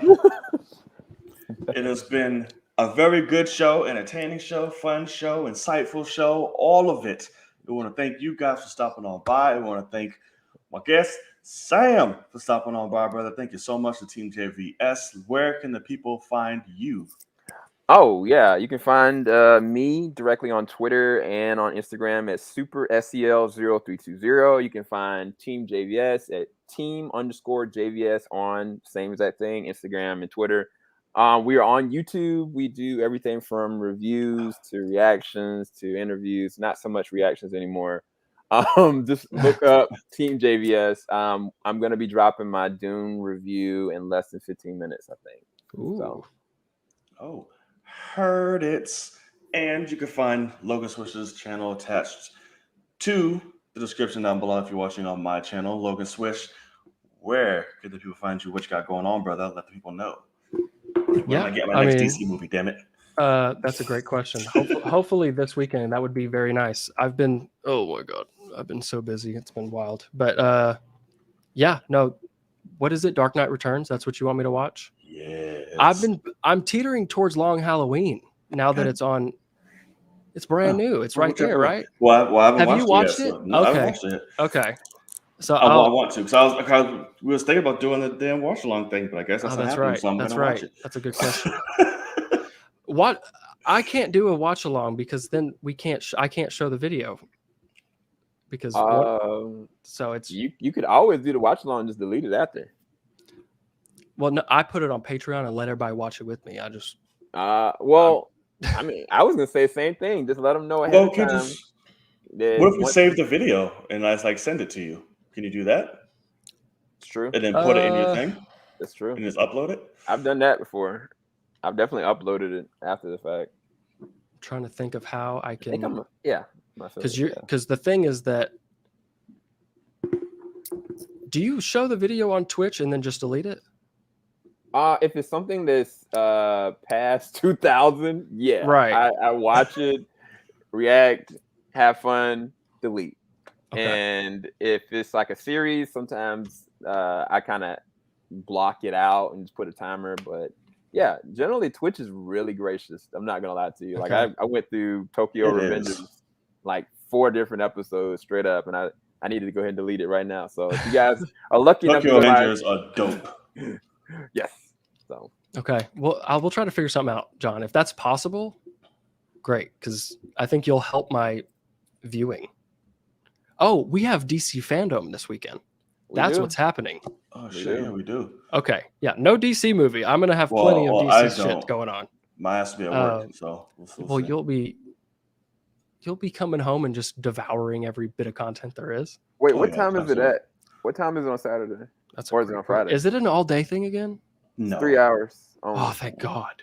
Only 3 Jesus. hours. A few hours. That was terrible last week. That was tough. Year with it wasn't terrible. Like, it was great. I can't believe we did the whole 8 hours. That was. Oh, we're live. Yeah. Weren't y'all? Oh. Yeah, we were live for the whole. I went to the bathroom a couple times. Yeah, I was chilling. It starts at 1 p.m. Eastern. Thank God. Okay, so that's not bad. I can make that work. That's actually, that's my day's not even ruined. That's you tell my wife. I'll be okay. Only thing's gonna be trying to crank out videos because I don't go live. I just crank them out. That's true. Okay, but yeah, there's our weekends. We'll have plenty of that this weekend. Yeah, I might jump onto y'all's thing or something like after. Well, last year, remember our DC Fandom whole Akasan? That's where I met both of y'all. That was hilarious. We were going ham. Yeah, it was Akasan trying to prove. See, you like Batman? Oh my God. Hey, so okay, everybody was on. In your opinion, John, how are you feeling about this trailer that's about to drop for the Batman? Impressed the fuck out of me. That's it. Do you think it will? That's the question I'm asking. I'm hoping. I'm really hoping. Like the first one hooked me. I'm like, cool. I'm not on Team Pattinson yet, but I'm not like I was before. I'm like, okay, cool. We got me. Matt Reeves, I trust all that. Here is your chance to here's your chance. That's all I'm saying. A lot of people would have said that teaser was chance enough. It did a pretty great job, but apparently not. Okay. But I'm there. I'm like, cool. So here, I also admit though, live up to that teaser. Like, give me a trailer that is. I still have that teaser on my computer in 4K, and I watch it every once in a while. Like, still, and it's been a year. So, like, live up to that teaser and break the internet again, because that's what it did last year. Right, and we get a sneak peek of Black Adam too, right? Oh, I'm sure it's going to be a trailer for Black Adam. Yeah, I was going to say. I thought it was a sneak peek. It's a trailer. Yeah, I'm pretty sure. When's Black Adam come out? Middle of next year, right? It's the end of next year, I think. I think it's June. July. I could see a teaser coming out right now, just like the Batman teaser. Yeah, I think that they're going to show like a first look of the Flash. I think that that's what it was. Right. Think that's what. Yeah. That's going to be the thing, because they just finished shooting. Right. That film, and I mean the VFX ain't no way it's going to be completely done, but they can show some small snippets that because that comes out November next year. Right. So Black Adam's actually before that. Yep. So we'll be seeing. I'm thinking teaser for Black Adam, and then a little first look. Hopefully, we see Flash and the 2 Batmans. Right. If that happens, I'm gonna be saying the Batman Who. I'm sorry, that's taking over the trailer for me. If I see that shit, and you watch Pattinson just shows up right behind Ben Affleck, and then John's like, no. Oh man! Listen, if you drop Ben and you got Keaton and that shit and whatever, what's in it. Like that trailer's great. I don't give a fuck. And it's a cameo for Ben. I mean, I don't care. That's sex in a suit. I don't care. So it's like, man, you are such. But we'll see. We'll see. Like I said, I have no ill will towards the Batman. So you're more excited for the Flash than you are for the Batman? Yeah. You are retarded. Because I'm not there yet.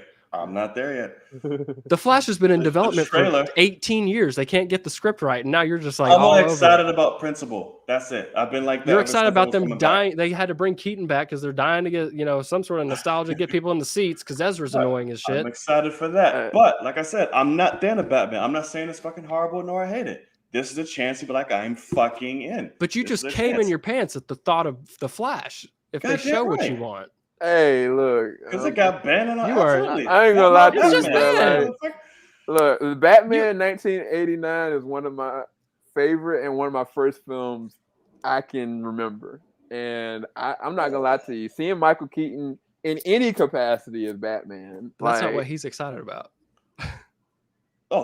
Seeing the two of them together, but it's been all day. But seeing the two of them together. See what I mean? Exactly. It's not about Keaton. It's both of them together is great, but it's this fucking swan song for Ben. They might not want to show Ben because that'll be the only shot of the movie he's in. That could also be very true. Yeah. I can't wait for that movie to come out and you're like, it was beautiful. It was oh my God. And he was on screen for 90 seconds. I'll say his part is. The movie could be trash. I'll say his part's great. If it is. Yeah. The movie could be trash. He'll be in the movie for like 10, 15 minutes, I think. And it'll be hilarious. I hope. Hopefully. He'll be at the beginning and he'll be at the end. He should be. I'm pretty sure. If they're going off Flashpoint, he should be. I'm pretty sure. But are they going to have him at the end or are they going to flip him because he's done? They don't have anybody else unless Pattinson's going to be at the end. Ben's going to be at the end. No, Keaton. No. I mean, what they're doing with Keaton is, from my understanding, they're trying to branch that off into an HBO Max series or franchise. Because they're trying to bring Batman Beyond. Because initially, how do they do that on TV? I don't know. I just know that the Batgirl. I thought that was going to be a series, but it's actually a movie. It's a movie full on HBO Max. So I'm saying that I think that they probably are going to try to do something similar with Terry McGinnis, and if they bring Michael Keaton as that version of Bruce Wayne older, I'm there for it. I don't know what they're going to do though. Honestly. It could fail. I mean, like Kenya said, I agree. Bring back George Clooney, old man, Batman Beyond. Oh my God, Kenya and the nipples. Wait, and him as the old Bruce? George Clooney as the old Bruce would be what? I mean, he'd be nice and classy. Come on. But the old Bruce legit is like the hardest Batman. Right, he's grissom. Like he's Keaton fits that. Yeah, he really does. He is in Dark Knight Returns, but in Batman Beyond, he ain't no badass old. He was. Awesome. You remember the first episode? He almost beat Terry's butt. Oh, that's true. Just for the heck of it. Yeah. That's true. I do want Batman Beyond though, for sure. Yeah. Yes, I do. But we'll see. Yeah. Fandoms this weekend. We shall see. Let's see if I excited. All right, if I come with a Batman trailer, let's see. I'm hoping for it. Fingers crossed. I'm here for it. We'll Peacemaker. Oh, that's the least of my. That's cool, but I'm not looking forward. I'm excited for it, but I'm not. Yeah. Yeah, I'm not going crazy over it. That's just extra. Michael Keaton's 5'7". Yeah. Is that true? Yeah. No, he's 5'9". He's short though. Compared to Ben, it's gonna be hilarious seeing the two if they're together. They're not gonna be in the same. He's 5'9". He's 5'9". Oh, but see, if they are, he's not good. Diesel. He has to be on the Apple box. He's on. No, he's got stilts. Yeah. No. God, no, he's 70 years old. They better make him in the Batman Beyond. What? He's 7? He was born in 51. Wow. He's 7. Wow, that's crazy. I did not know that. He looks good.